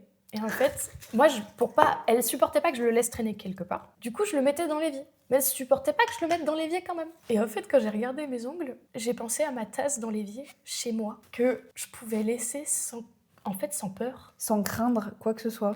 Et là, je me suis dit, putain, Mélisa, tu crains de faire traîner une tasse? Pas une, pas 20 tasses, une. Ça te fait peur. Et là, t'as plus peur parce que t'es chez toi. Et en fait, ouais, non, il y a plein de choses qui m'ont popé à ce moment-là. Vraiment, je commençais à faire un panel de choses. C'est pareil, j'ai découvert que je pouvais parler. Parce qu'en fait, ma mère a toujours eu un problème avec le fait que je m'exprime. Au-delà du mais, quand j'étais plus jeune, elle me disait que je parlais trop vite. Donc, j'ai beaucoup travaillé, c'était dur pour parler moins vite. Après, je parlais moins vite, mais du coup, elle trouvait que je parlais trop fort. Oh. Donc j'ai beaucoup travaillé. Et en fait, une fois que ma diction a été bonne, que tout était à peu près bon, là, elle avait trouvé un nouveau truc. Quand je parlais, elle faisait « Ah, c'était quoi ? Change de fréquence. Ta fréquence me fait mal aux oreilles. » Je suis angoissée. Rien que là, j'ai la scène et je suis angoissée, j'ai peur, moi aussi. Mais moi, je trouve ça fascinant parce que quand j'étais dedans, j'étais là « Oh, mince, j'ai la mauvaise fréquence. » Mais à quel moment dans ta vie tu te dis j'ai la mauvaise fréquence pour m'adresser à cette personne ? Et ouais, du coup, tu sais, il y a toutes ces choses qui me viennent à l'esprit et je me dis putain, mais en fait, j'ai le droit d'être moi. C'est magnifique, n'est-ce pas ? En fait, tu découvres, en étant indépendante, tu découvres ce que c'est de vivre sans ta mère. Et en fait, le truc dont tu t'étais peut-être aperçue, mais pas vraiment consciemment à ce moment-là, la toxicité. Et du coup, toutes les choses que tu t'interdisais en étant chez elle. Ouais. Enfin, sous leur toit, quoi. Mais avec elle. Mais ce qui est fascinant, en fait, c'est vraiment la décharge que j'ai reçue de « j'ai plus mal au ventre, je suis jamais malade, je ronge plus mes ongles, je suis toujours à l'heure, ça se passe bien, mes maîtres de stage, ils sont contents de moi. Ah, mais je travaille, mais je sais travailler, mais je suis pas une branleuse en fait. » Ah, tu doutais à ce point de toi ? Elle passait cycliquement, je pense qu'au moins une fois par mois, j'avais le droit à, de toute façon, t'es une gosse pourri gâtée, t'es une branleuse, je sais pas, ah oui, j'ai loupé ton éducation. Aïe, aïe. Je sais pas ce qu'on va pouvoir faire. Et elle pleurait. Elle était vraiment... Elle avait plus de solution, quoi. Elle était perdue. Elle pleurait sur son sort en mode « Oh là là, j'aurais tellement dû être une meilleure maman, je t'ai loupée, mais alors... » Ta sœur, dans tout ça ? Ma sœur, c'est un autre combat. Elle vit la même chose ou... Non, pas du tout. Ma sœur, c'est pas du tout le même caractère. Moi, je suis très souple. Je me plie, je veux plaire à ma mère. En même temps, t'étais la première. Et je suis très facile. Ok. Je suis une enfant facile. Donc je suis facile à tordre. Ma sœur, elle est taureau. Et c'est un taureau. Mais c'est un taureau de corrida. D'accord, ok. Genre, ma sœur, petite, quand je faisais pas ce qu'elle voulait et que je lui parlais à hauteur, elle me mettait des coups de tête. Aïe, aïe. Elle me pétait le pif. Ne faites pas de deuxième enfant. Non, ils sont fous. Non, c'est pas vrai. Ouais, si, il y a un fond de... C'est pas du tout pareil, hein. Mais il y a un vrai truc avec le deuxième enfant. Et ma sœur, elle était... alors, ça a été une enfant compliquée, en plus. Autant je faisais 8 heures de nuit sortie de maternité, autant elle faisait 3 secondes. Ah ouais, Et d'accord. je hurle pendant 8 heures. Et 3 secondes, et je hurle pendant 8 heures. Elle a beaucoup entaché l'image de la mère parfaite de ma mère. Ok. C'est facile d'être la mère parfaite d'un gosse qui fait pas chier. Beaucoup moins quand t'as une petite terreur nocturne qui détruit tout. Et en fait, ouais, je sais pas, ma sœur... ma mère, moi, elle a vachement été en mode tu te débrouilles, t'es grande, si t'oses pas, t'as pas. Depuis toute petite. Et ma sœur. Genre, moi, l'exemple que j'adore utiliser, c'est... Moi, si j'appelais ma mère pour qu'elle vienne me chercher au bus parce que c'était la tempête et que c'était pas prévu le matin, tu sais, orage d'été, genre... Elle me disait, mais t'es en sucre, tu vas pas fondre. J'avais 15 minutes de marche. Quand c'est la tempête, tu fonds quand même un peu. Alors moi, en soi, j'ai jamais fondu. Mais alors mes cahiers de cours, c'est une autre histoire. Ils ont pas supporté la pluie. Ma petite sœur, s'il y avait un nuage un peu gris au fond du ciel bleu, ma mère, elle l'attendait en voiture devant le bus. Ah ouais. Mais je pense que premier degré, elle pense vraiment qu'elle a loupé mon éducation et du coup, elle a fait le contre-pied total avec ma sœur. J'ai jamais compris. Tu vois, heureusement qu'on a quasiment 10 ans d'écart et que je prends beaucoup de recul parce que je pense que j'aurais pu T'aurais pu être jalouse. de fou. Parce que... Mais du coup, vous avez pas du tout vécu la même... Non, mais par même contre, vie, elle a quoi. été très mauvaise, mais d'une autre manière avec ma sœur. Ah. Alors, Vas-y. ma sœur... Elle n'a pas été sociabilisée. Moi, quand j'étais petite, vu que j'étais la seule gosse, j'étais à table avec les adultes, je parlais avec les adultes, j'avais ma place, on m'écoutait. Ma sœur, ma mère, quand on recevait des gens, elle la mettait dans une pièce à part avec son plateau télé. Et quand elle venait parler, ma mère, elle lui faisait un signe de la main en mode « retourne dans ta pièce », tu vois. Et moi, j'ai toujours été très très liée avec ma sœur et je l'aime énormément. Et j'ai souffert pour elle. Ok. J'ai souffert avec elle et réciproquement. Elle a jamais supporté que je pleure, ça la faisait pleurer aussi. Alors ma mère, ça a toujours été un charretier. Elle a toujours hyper mal parlé. Elle a toujours été extrêmement vulgaire, croisée agressive. Tu vois, c'est l'image du staffy, même si les staffys sont bien plus gentils. Attention. Ma sœur, 9 ans, 10 ans, tu fermes ta gueule et tu vas ranger ta putain de chambre. Et moi j'étais là. C'est dur. Bah oui. Ma sœur avait une difficulté à gérer ses émotions. Je te dis même pas. Quand quelque chose la mettait en colère, tu comprenais jamais quoi, parce que tu sais, elle se mettait dans un état de transe où elle hurlait, elle pleurait, elle respirait plus et elle arrivait. Enfin, je crois que Bichette, elle savait plus quoi faire de ses émotions tellement. Ça débordait. Ouais, mais parce que elle les exprimait. Enfin, elle était capable de faire des têtes face à ma mère et de crier plus fort qu'elle en face. Et alors que ma mère, on tient des records de je crie, tu vois, genre c'était violent. Mais ma petite sœur, elle tenait tête et en fait, du coup, elle se mangeait en face une rafale de colère pareille qui était ultra violente. Donc ça a été compliqué. Et ma petite sœur, ouais, elle a vécu des choses... elle a entendu des choses qu'elle avait pas à entendre. Elle a été traitée d'une manière... ouais, elle a eu des choses que j'ai pas eues, tu vois. D'accord. Mais... Vas-y, tu peux mettre que le pouce. Mais elle a aussi vécu des choses mauvaises que j'ai pas vécues. Et inversement. En fait, on a été traités complètement différemment, mais pour autant, je pense que le Mais pour vous et le avez contre souffert sont... pareil. Ouais. Je pense que ça a eu des incidences différentes sur notre manière de gérer les émotions, de voir notre merde, tu vois. Mais pour autant, je pense que si on doit mettre ça en termes de quantité, on est pareil. Ok.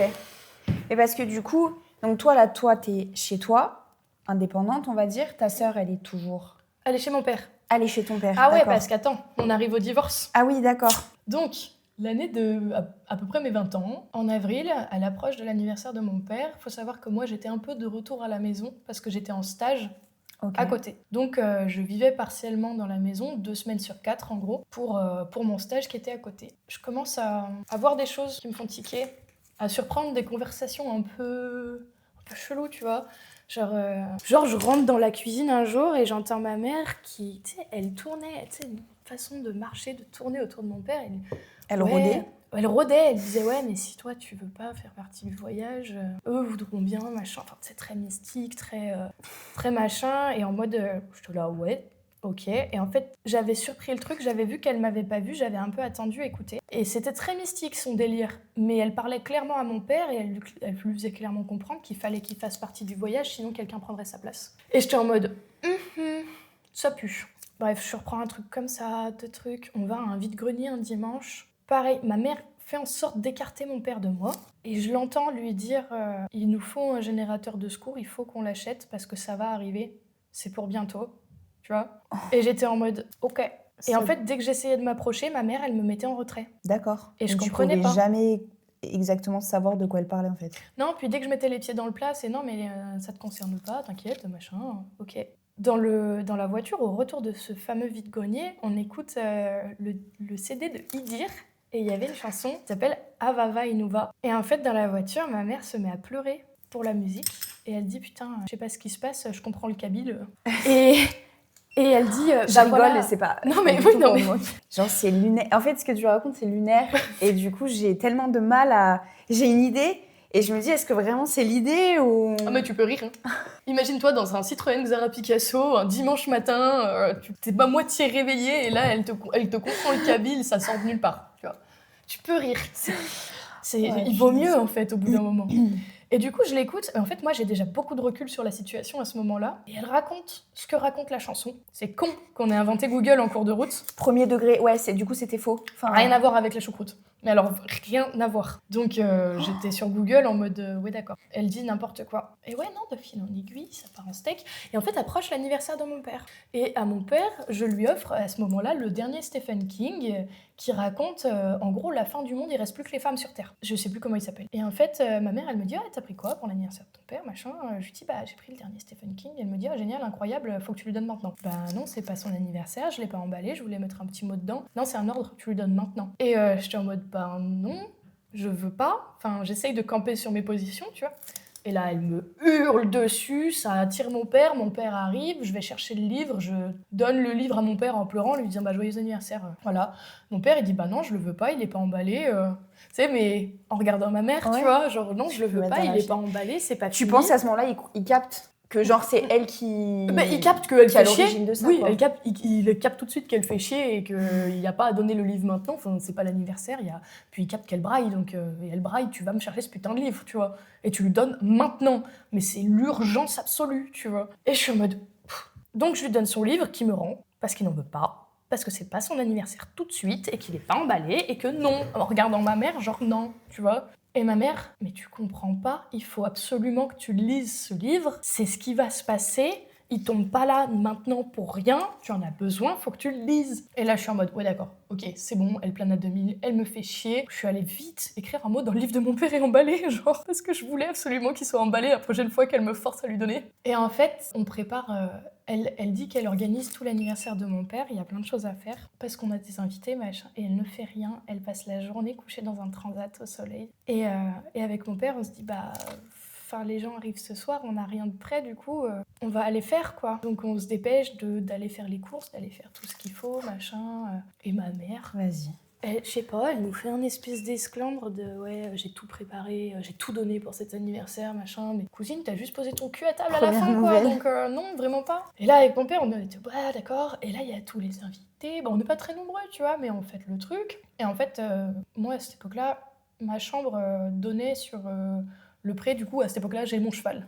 Okay. Donc, il y a le pré de mon cheval. Et en fait, juste devant ma chambre, il y a une porte-fenêtre. Et en gros, t'as le foin de mon cheval, donc t'as aussi les crottins. Je capte, en fait, je traverse la baraque, tout est allumé, et grand ouvert. Et j'arrive dans ma chambre, on est en plein été, enfin, mois d'avril, il fait super beau, quoi. Ma chambre est grande ouverte, il fait nuit, tout est allumé, j'ai toutes les bêtes de l'humanité dans ma chambre. Oui, et ça sent le crottin. J'ai l'image au plafond. C'est noir. Affreux. Et puis ça sent le crottin, quoi, parce que moi, cette baie vitrée, je l'ouvrais pas souvent, mais je l'ouvrais après avoir enlevé le crottin de mon cheval, tu vois, typiquement. Et je colle, je fais, mais qu'est-ce qui se passe, quoi? Et je descends, je vais voir ma mère, je lui dis, mais toi qui as ouvert toute ma chambre et qui a tout allumé et toute la maison, elle me dit, oui, c'est une semaine sainte en Kabylie, il faut faire ça pour attirer les bons esprits. Tu peux mettre ça dans la machine. Je dis, non, mais... Et puis, tu sais, je rigole un peu, je lui dis, non, mais en fait, il n'y a pas de bons esprits, il n'y a que des mouches, là, dans ma chambre, enfin, c'est... fait chier, quoi. Je vais dormir comment, moi, cette nuit? Il y a tous les moustiques du siècle. Et puis c'est le côté où il y a le cheval, donc c'est le côté où il y a le plus de bêtes, tu vois. Donc j'étais là, super, allez, nickel. Et la soirée, je sais pas, elle est bizarre, tout est bizarre, rien ne va. Et je sais plus comment ni pourquoi ça pète. Je sais pas si c'est le lendemain, si c'est 2 jours après ou machin. Ma mère se prend vite fait la tête avec mon père, machin. Et bam, ça y est, rebelote. Elle veut se barrer, elle en a marre. Elle prend sa valise, elle nous fait son cinéma habituel, elle a sa petite valise sous le bras, elle fait un grand déhanché, elle s'en va. Je revis la scène de mon père sur le perron, tu vois, qu'il la regarde partir, machin. Et d'habitude, il est triste et il pleure. Et là, je le vois faire. Ok. Tu sais, genre, il bouge pas, il est stoïque, mais son visage, il dit Nico Mok, tu vois. Genre, là, vraiment, casse-toi, c'est ok, tu vois. Je suis en paix avec ça. Grave. Et je regarde mon père, et là, je me dis, c'est maintenant ou jamais. Je regarde mon père, je dis, papa, faut qu'on parle. Et il me dit, ouais, peut-être. Et on s'assoit. Et là, je lui raconte ma vie, en fait. Je lui raconte ce qu'elle me fait vivre depuis toujours. Ah oui. Je lui raconte comme elle n'a pas été là. Je lui raconte tout ce que je ressens. Je lui raconte comme ça va pas, comme j'en peux plus, comme c'est plus possible de vivre avec ça. Et mon père, il écoute et il est un peu choqué. Tu vois, il se prend un peu une tarte parce qu'il se rendait pas compte. Et Oui, parce que tu disais au tout début que ton père, il l'avait pas du tout vécu comme toi, t'avais vécu. C'est-à-dire que vous n'avez pas du tout la même version de l'histoire, pas du tout. ni dans un sens, ni dans l'autre, quoi. C'est ça. Et du coup, ouais, je lui raconte ça. Et le soir même, se pointe à la maison. Donc ma mère était partie. Le meilleur pote de mon père qui était là depuis avant ma mère. Et en fait, quand mon père lui dit elle est partie, elle veut divorcer, voilà. Mais elle avait déjà eu envie de divorcer? Ou Oui, là, 100 fois. Ah oui, d'accord, ok. Oui, à chaque fois. Très régulièrement. Quand mon père lui dit ça, j'ai rien besoin de dire. Le mec, pour moi, c'est mon tonton. Il lui déballe la même histoire que moi j'ai vécue. Tu vois. Il lui dit ce qu'elle est, pour lui. Oh.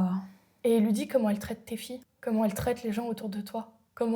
Et en fait, il lui décrit la même personne que moi j'ai décrit juste avant. Avec plus d'illusion. Le choc. Tu vois. Et mon père, Moi, je voyais pas. Ouais, et tu sais, je sais plus s'il nous pose vraiment cette question ou pas, mais enfin, il y a un truc tu sais, pourquoi vous l'avez jamais dit? Mais en fait, on était d'accord tous les deux, mais en fait, t'étais pas prêt, et nous non plus, enfin, il a fallu du temps pour s'en rendre compte. Et nous, déjà, entre le moment où tu t'en rends compte, le moment où tu le digères, le moment où tu l'acceptes et que tu te dis que c'est la réalité, il y a un monde, tu vois. Et du coup, moi, j'étais ultra soulagée de me dire, parce qu'il y avait une part de moi qui avait ultra peur de me dire, si je balance tout ça à mon père, et s'il lui dit à elle. Parce que s'ils se remettent ensemble, ah oui, elle va me faire vivre l'enfer pire qu'avant. Mais est-ce que t'avais pas peur aussi qu'ils réalisent pas et qu'en fait ça continue pour toute la vie, ce manège en fait? Ah moi je lui ai dit pour être sûre qu'il réalise, parce que j'ai vu à ce moment-là sur le perron, j'ai vraiment vu autre chose, tu vois. D'accord. J'ai vraiment vu mon père se dire « Ah non, c'est bon, tu vois, j'en peux plus là, c'est trop pour moi. » Et je me suis dit « Putain, ça y est !» Et mon père, il s'est excusé en long, en large et en travers, de dire « Putain, mais je suis désolée, je me suis pas rendu compte, je m'en veux tellement. » Je lui dis « Mais tu t'en veux de quoi ?» Je lui dis « Je sais pertinemment que tu voyais pas, et aujourd'hui aussi, si je suis qui je suis, c'est grâce à toi, parce que tu es toujours venu remettre un petit coup derrière elle en disant « Non, c'est pas ce que je crois, c'est pas ce que t'es. » Je lui dis « Moi, c'est grâce à toi et à la façon aussi dont tu as géré les choses que aujourd'hui je suis debout. » Parce que je pense que clairement, avec ça ce qu'elle m'a fait donné de la vivre, force. Ouais. En fait, 50% de mes parents croyaient en moi. Donc finalement, mon cerveau était à 50-50 entre je suis une grosse merde et je peux y croire. Et grâce à mon père, j'ai pu pencher d'un côté plus que de l'autre. Ça a été compliqué parce qu'après, En fait, c'était la première fois que mon père lui retournait le hockey en divorce. Mais alors, la panique à bord, genre...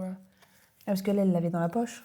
Ah bah oui, elle, c'était pas voulu un vrai divorce, hein, c'est sûr. D'ailleurs, il y a un truc qu'elle sait pas, mais que j'ai entendu. En gros, ça faisait déjà un petit moment que c'était la guerre, mais alors je te dis la guerre, c'est la guerre, parce qu'en plus, on vivait dans la même baraque, mais séparés en deux. Ah d'accord. C'était joie. Je l'ai entendu un jour dans la cuisine. Mon père était en train de cuisiner, parce que on n'avait pas de cuisine. Hein. Mon père était en train de cuisiner, moi j'étais en train de fumer une clope dehors, juste devant, porte grande ouverte. Elle va vers lui, et tout doucement, elle lui fait... Et tu penses pas qu'on aurait pu juste faire un break? Mon père qui rigole, qui fait non, je crois pas, non. Ah oui, d'accord. Voilà. Et moi devant, je rigole parce qu'en fait, elle a essayé de tout faire dans mon dos, que je ne capte rien de toutes ces choses, toutes ces subtilités. Et en fait, ma mère, pareil, un matin, elle m'appelle, j'étais en stage, elle me dit je suis avec ta sœur, je suis en lieu sûr. Si tu veux revoir ta sœur, je ne veux pas que ton père sache où c'est. Machin, je lui dis mais c'est pas ce qu'on appelle de l'enlèvement d'enfants? Ah oui, non, mais c'est pas ce que tu crois, pas ce que tu penses. J'étais en mode, si. Bon, c'est un tout petit peu ça. Dis-moi, je l'appelle moi-même la police si tu laisses pas mon père voir ma sœur. Ah oui, non, mais du coup, là, elle a fait marche arrière là-dessus parce que je pense qu'elle elle s'est dit, ça pue du cul. Et donc, ouais, pareil, peu de temps après, moi, il faut savoir qu'à ce moment-là, j'étais en train de passer toutes mes épreuves finales de mon BTS. Donc, c'était Super période. top. J'étais bien. Un matin, en fait, ma mère m'avait offert la voiture familiale. Pareil que j'avais pas demandé, mais ce coup-ci, elle me l'a vraiment offerte. Un jour, je suis arrivée, elle m'a donné la clé. Parce que j'avais pas de voiture, en fait, pour aller à mon BTS. Et de base, mon père me prêtait un fourgon et ma mère, ça lui a toqué, elle m'a offert la voiture. C'est gentil en soi, c'est top, enfin, c'est vraiment très gentil. Mais elle passe devant moi, elle me regarde, j'étais en train de fumer une clope dehors, pareil. Elle me regarde avec un air de... J'avais les seules clés de la voiture. Ok. Je les cachais en lieu sûr et j'avais caché les papiers du véhicule dans le véhicule parce que j'étais censée avoir les seules clés de la voiture. Elle fait mine d'aller à la boîte aux lettres, elle me vole ma voiture. En fait, elle avait un double qu'elle avait soi-disant égaré il y a 4 ans, qu'elle avait comme par magie retrouvé. Elle me vole ma voiture avant que je reparte pour aller passer mon BTS à 3h30 de là et elle va la cacher. C'est fou. Genre, je me dis, est-ce que... Tu sais, je sais même pas si je te crois ou si je te crois pas tellement c'est... Tu peux que me croire, j'ai un super détail. Elle est où ma bague? Elle portait des tongs à talons ce jour-là. Je m'en souviendrai toujours. C'est impossible de conduire. Avec des tongs à talons? Eh ben, je te promets. J'en peux plus, franchement. Non, mais... Ouais, et en fait, elle est passée devant mon père et moi, mais en fait, elle a fait exprès, elle est passée ultra proche, notre cour était très grande, elle est passée vraiment devant nous, et tu sais, elle a fait un... Et elle a tortillé du cul jusqu'à la boîte aux lettres, où en fait, elle s'est cassée avec ma caisse. Et avec mon père, on était comme, bah non, Bah non, personne fait ça. Bah non, puis c'est surtout, t'es censé pas avoir le double, quoi. Il est censé plus exister depuis 5 ans, ce truc. D'où tu me le ponds maintenant pour me voler ma caisse? Et j'étais là, genre, bah, j'ai plus de voiture. Et c'est ma mère qui l'a volée. Par chance, j'ai mis une recherche sur Snap et quelqu'un me l'a retrouvée. Garée sur un parking dans une autre petite ville. Mais après, elle a fait quoi? Parce qu'elle l'a posée quelque part. Mais eh ben, on sait pas. On l'a vu revenir à pied. Mais c'était giga loin à pied. En tongs à talons, d'autant plus. Et ouais, non, je sais pas pourquoi. Je pense qu'elle voulait la récupérer parce que le divorce s'annonçait être un vrai divorce. Donc, à mon avis, elle s'est dit, putain, j'ai plus de caisse et je vais pas sortir une thune pour cette affaire. Et en fait, ouais, là, c'est parti en steak. Pourquoi on est allé à la gendarmerie déjà? Ah oui, à cause d'elle. Ah oui, alors ça, c'est le moment le plus intense de ma vie. Ah, il y a plus intense. Ah oui. Il y a le step du dessus. Il y a le jour où... Alors, j'ai capté, il y a longtemps que ma mère, ça allait pas, mais le jour où j'ai capté que plus jamais elle m'approche. C'était là. Ah oui? Ah oui. En fait, j'étais en stage à ce moment-là en horticulture. Je rentre en voiture avec titanium à fond dans mon Picasso, du coup, qu'elle m'avait pas encore volé, du coup. Si, ouais, je l'ai récupéré, je sais plus dans quel ordre. Je rentre à ma maison, et là, il y avait 4 bagnoles de flics devant ma maison. Et je vois plein de gendarmes dans ma cour. Quand t'arrives, en fait, tu vois que ça. La maison, tu vois que la cour et tu vois super bien. Plein de gendarmes, et ils sont en noir, ils sont pas en bleu. Donc tu sais, ils sont en noir avec toutes les grosses armes de poing là. Et instantanément, je panique et je rentre et je fais bonjour, qu'est-ce qui se passe? Et les mecs, ils me regardent ultra fermés, ils me font demander à votre mère. Et je passe en deuxième groupe, je dis bonjour, qu'est-ce qui se passe? Est-ce qu'on peut me dire ce qui se passe? Demandez à votre mère. Moi, je voulais pas demander à ma mère. Et en fait, la maison était énorme, ça faisait un gros L. Et je vois qu'il y a du monde En fait, mon père venait de poser une espèce de porte qui faisait 5 mètres de haut, un délire. Et en fait, je vois que ça se passe là-bas. Et en fait, c'était une grosse grange vide. Ok. Et là, j'arrive enfin vers ma mère qui était en train de parler à un adjudant, enfin un mec plus haut gradé. Ça se voyait de par la stature et plein de choses. Et là, j'entends pile au moment où j'arrive, il venait d'avoir 49 ans. Et en fait, je tourne la tête et je vois un attroupement au fond, en rond. Et instantanément, je me dis, elle l'a tué. Mais qui? Mon père. Instantanément, je me dis, elle a tué mon père. Il venait d'avoir 49 ans, elle était en larmes. Et tous ces gendarmes en rond, au fond de ce truc, je me suis dit, ils sont devant. En fait, j'ai pas eu le temps de réfléchir. Mon cerveau s'est dit ça automatiquement, genre, elle l'a tué. Et j'ai senti mes jambes partir. J'ai crié, je crois. Et tout de suite, t'as le gendarme qui m'a attrapée et qui m'a dit « Oh là là, non mais c'est rien, on nous a appelés pour des armes détenues illégalement dans la maison. » Et je suis allée m'asseoir et j'étais en mode « Ah !» Et là, ma mère, elle ose regarder le gendarme et lui dire « Non mais... » Elle pleurait 2 secondes avant, hein. Elle fait « Non mais laissez, c'est ma fille, c'est une grande comédienne. » J'ai tellement l'image, mais mon Dieu. Et toi, du coup, tu passes pour une folle, mais en fait, elle passe encore plus pour une dingue, elle, quoi. Bah, en fait, ou non? Je suis pas vraiment passée pour une folle parce que le gendarme, pas longtemps après, en fait, moi, j'avais même pas capté, tellement monopolisée par les gendarmes, j'ai même pas capté qu'il y avait pas le véhicule de mon père, tu vois. Ah oui, d'accord. Il était même pas sur place. Ah oui, donc... Mais cette scène, mon cerveau s'est fait un film tout seul. Ouais, mais bien sûr. J'étais Oui, parce que persuadée tu t'es qu'elle dit pouvait que le ça faire. pouvait... Ouais, d'accord. Ouais. Pour moi, c'était possible, c'était plausible. Et en fait, plus tard, il y a un des gendarmes qui me dit « Putain, mais je reconnais cette baraque. » Oui. Ah bah, il y a quelques années, on est venu pour interner madame. Aïe. Je lui dis « Oui. » Et en fait, oui, elle était allée poser une main courante à la gendarmerie parce qu'elle avait rêvé que mon père, déguisé en SS, lui avait tiré une balle sous un sapin. Mais les armes, il y en avait vraiment, du coup? Oui. D'accord. En gros, Tu peux le mettre. il faut savoir que quand on a eu Mais qui, du coup, a dit qu'il y avait des armes? Ma mère, elle est allée les voir en Elle disant... les a appelées voilà. elle-même? Non, elle s'est déplacée pour aller les voir, pour poser une main courante au cas où il la tue déguisée en SS sous un sapin. Parce que vous avez des armes. Parce qu'il y avait des armes. Et en fait, il faut savoir qu'en gros, il y avait un espèce de pistolet de postier qui était dans la ferme quand on l'a eu et que mon père n'a pas voulu jeter. Parce qu'à l'époque, les postiers avaient des pistolets pour tirer sur les chiens, au cas où. Ouais. Et le truc, il avait 2 siècles et demi, il y avait aucune... Enfin, on savait pas s'il était chargé ou s'il était pas chargé, mais il y a rien qui bougeait. Il était quelque part... Il était dans un coffre-fort pour pas être accessible. Et il y avait un fusil que mon père avait offert à ma mère il y a des années en arrière parce elle aimait bien ça.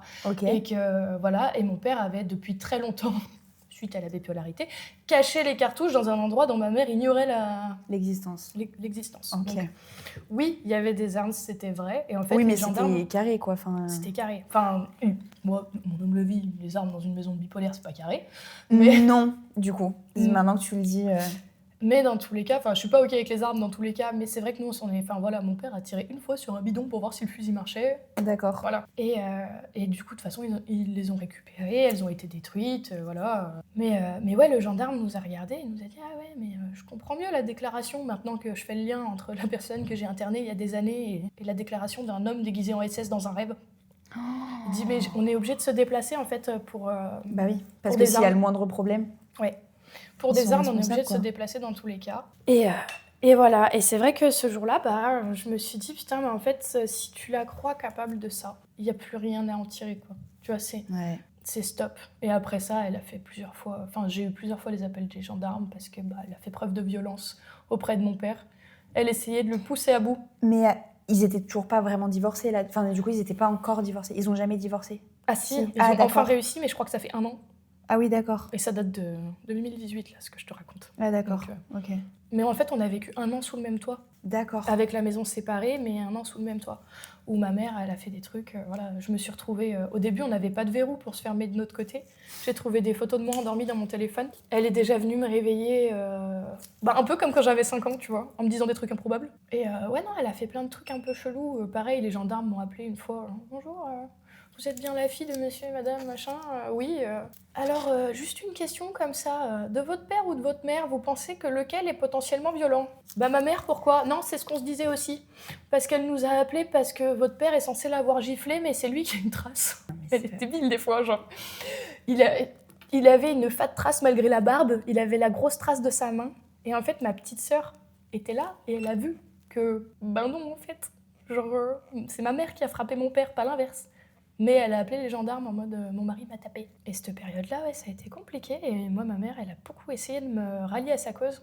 Et au bout d'un moment, je me suis dit, en fait, je peux plus l'esquiver, je peux plus faire semblant, je peux plus. Et je lui ai fait une lettre que je lui ai lue en face. Ok. Pour lui dire « Ouais, j'avais envie de prendre le taureau par les cornes. Stop. T'as bien fait. Ça fait 20 ans que je ferme ma gueule et à un moment donné, il faut que je te dise les choses. » Et en fait, je lui ai fait une jolie lettre à charge pour lui... notifier. Ouais, pour lui notifier de ce qu'elle m'avait fait vivre. Et où je finissais justement par le fameux c'est pas parce qu'on a des liens du sang que je dois tolérer ça, je ne veux plus entendre parler de toi. Et en fait, ce qui est assez fou, ce qui me fascine, c'est tu vois, quand tu vis un moment compliqué, normalement, quand tu vis quelque chose qui te fait de la peine, t'as mal au bide. Ouais. Ça te tord les boyaux. Ma mère, je lui lisais la lettre, elle était en train de manger. Ah oui, même pas un petit moment solennel qu'elle prend, qu'elle... Non, elle s'est mise à manger pendant ma lettre. Ah, d'accord, mieux. Oui, elle était pas en train de manger, tu lui as lu. Ouais, si, on a pris un moment exprès pour. Elle se mangeait des petits trucs de saumon, des petits machins. Et elle n'a pas arrêté de manger une fois. Genre, ça ne lui a pas coupé l'appétit une fois. Sa fille qui la regarde et qui lui dit « Je ne veux plus de toi pour toutes ces raisons. » Et j'ai retrouvé ce matin, je pensais même pas avoir ça. Je voulais essayer de retrouver un peu des dates pour être un peu exacte. J'ai retrouvé avec ma lettre J'avais fait des feuilles entières des gens qu'elle avait jetés en dehors de nos vies et pourquoi elle avait décidé de les jeter en dehors de nos vies. Au cas où, parce que je la connais, au cas où elle ose me dire quoi que ce soit, je lui avais pondu les feuilles avec les... Ouais, tout, enfin, c'était carré, quoi. Ah, c'était carré, t'avais un nombre de gens, c'était assez phénoménal. Pour seulement 20 ans de vie, tous les gens que j'ai vus rentrer et sortir de nos vies, parce qu'elle avait décidé du jour au lendemain qu'elle en voulait plus. Et du coup, derrière, ça a été un combat un peu sympa. Moi, elle m'a harcelée.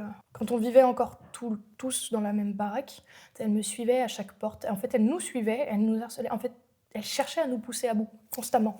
Elle se mettait derrière les portes qu'on avait fermées à clé et elle nous parlait. Elle nous disait des trucs méchants, elle venait chercher à piquer à vif, machin. Et au bout d'un moment, j'en pouvais plus. J'ai dit à mon père, j'ai ressorti tous ces dossiers sur les pervers narcissiques, là. J'ai cherché toutes les méthodes. Et je lui ai dit, papa, à partir de maintenant, on va tester tout ce qu'ils disent pour s'en débarrasser parce qu'on peut pas vivre comme ça, en fait. Genre, c'était tout le temps, c'était incessant, c'était méchant, et on sentait que c'était vraiment pour piquer à vif, pour qu'il se passe un truc. Elle voulait, clairement, Qu'il qu'il passe la genre à frappe l'acte ou quelque chose comme ça. Elle voulait avoir quelque chose de concret, je pense, à croquer pour raconter aux gens. Et en fait, moi, j'avais peur que ça finisse par arriver parce qu'il y a un moment donné, quand t'es surmenée, quand ça fait des mois, quand j'aurais pu... Moi, puis ça vous touchez vous aussi. Ah, mais complètement. Du coup, t'es un parent, je pense qu'il y a un moment, t'as envie de dire, il faut que ça s'arrête pour mes enfants, C'est ça. pour moi. Et moi, j'avais peur qu'il finisse par craquer. Et franchement, je suis fascinée du fait qu'il n'ait pas craqué plus tôt, tu vois. Et en fait, on a mis en place les tutos qu'elle nous a elle-même donnés. Mais comment ça a trop bien marché. C'est vrai. En fait, en gros, quand elle venait nous piquer, on faisait c'est ta vision des choses. D'accord, oui, pourquoi pas. En fait, comme ça prenait plus. Montessori. Ouais, mais c'est débile. Mais comme ça prenait plus, et bah du coup, ça la fanait et elle partait parce que ça marchait pas. Elle, ce qu'elle voulait, c'était le conflit, c'était le combat, c'était qu'on se mette à feu et à sang. Et du coup, on était là. On serrait juste les dents et oui, d'accord. Mais oui, mais c'est ta vision des choses. Je suis pas d'accord, mais c'est ok. Waouh. Comment ça marchait du feu de Dieu. Et là, tu te dis, putain, mais il suffisait juste de ça toutes ces années. Non, tu peux pas vivre comme ça. Mais ouais, non, c'était fascinant. Du coup, comment ça... Et mon père était en mode, putain, ça fait... Oh, on revit. Et à partir de là, du coup, ta mère, du coup, tu ne l'as plus vue quand ils se sont vraiment séparés, ou alors toi, peut-être, t'es partie de chez toi? Alors, moi, je suis partie en même temps que mon père. Je suis partie vivre chez mon père. Et en fait, ça a été compliqué ces périodes-là parce que là, ma mère, n'ayant plus d'emprise sur mon père et moi, elle s'est aussi beaucoup rabattue sur ma petite sœur qui ne voulait pas voir sa mère. Ah, punaise. Et elle lui a fait du chantage au suicide. Et oui, accessoirement, en fait, comme elle était dans un état très particulier, à cause d'elle, on s'est retrouvés au commissariat du coup pour ces histoires d'armes là. Et en fait, au commissariat, les gars, ils nous ont dit bon, écoutez, on n'est pas débiles, on a vu que la dame elle était pas fraîche, il y a un problème, mais clairement, vous voulez nous en dire plus. Donc ils nous ont posé beaucoup de questions, machin. Ils ont dit bah écoutez, moi mon père, il a dit bah je pense qu'elle est en pleine crise de bipolarité, mais vu qu'elle dit que je suis un pervers narcissique et que je la fais interner exprès pour l'avoir sous ma coupe, c'est hors de question que je demande à ce qu'elle soit internée, elle se démerde. Et c'était son problème avant, mais voilà. Maintenant c'est un peu moins. C'est surtout qu'il voulait pas prouver ce qu'elle disait, tu vois. Il a dit, tu sais quoi, ok, je la fais pas interner, on verra ce qu'il advient, tu vois. Et les gendarmes ont dit, écoutez, nous, monsieur, on peut pas la laisser comme ça, on va la faire interner, on va voir ce qu'il en est. D'accord. Et en fait, le procureur de la République a demandé un internement d'office pour ma mère, sauf que ça se fait pas comme ça. Ils ont fait venir ma mère et ils sont obligés de la faire voir par un médecin de famille que ma mère avait déjà bien travaillé au corps. Aïe, aïe, aïe. Et à qui on a pu... Ils prennent pas quelqu'un d'un... Non. Mais en fait, ils prennent qui peut venir. Oh là. Parce que c'est compliqué de faire déplacer un médecin comme ça pour le faire venir en gendarmerie d'un coup, en même temps qu'il y a la personne que tu ne tiens pas pour otage, en fait. C'est compliqué. Et du coup, les gendarmes nous ont gentiment laissé sous-entendre qu'en fait, ma mère avait fait du chantage au suicide et que ça avait marché sur le médecin de famille. Et que du coup, ils pouvaient rien faire de plus parce que l'internement d'office avait été demandé. Attends, je te laisse tout remettre. Ah oui, pardon. T'avais pas tout remis? Non, je crois pas. Donc vas-y, remets tout, comme ça. Donc ça passe pas. Ma mère est relâchée. Et elle me dit, indienne que pourra.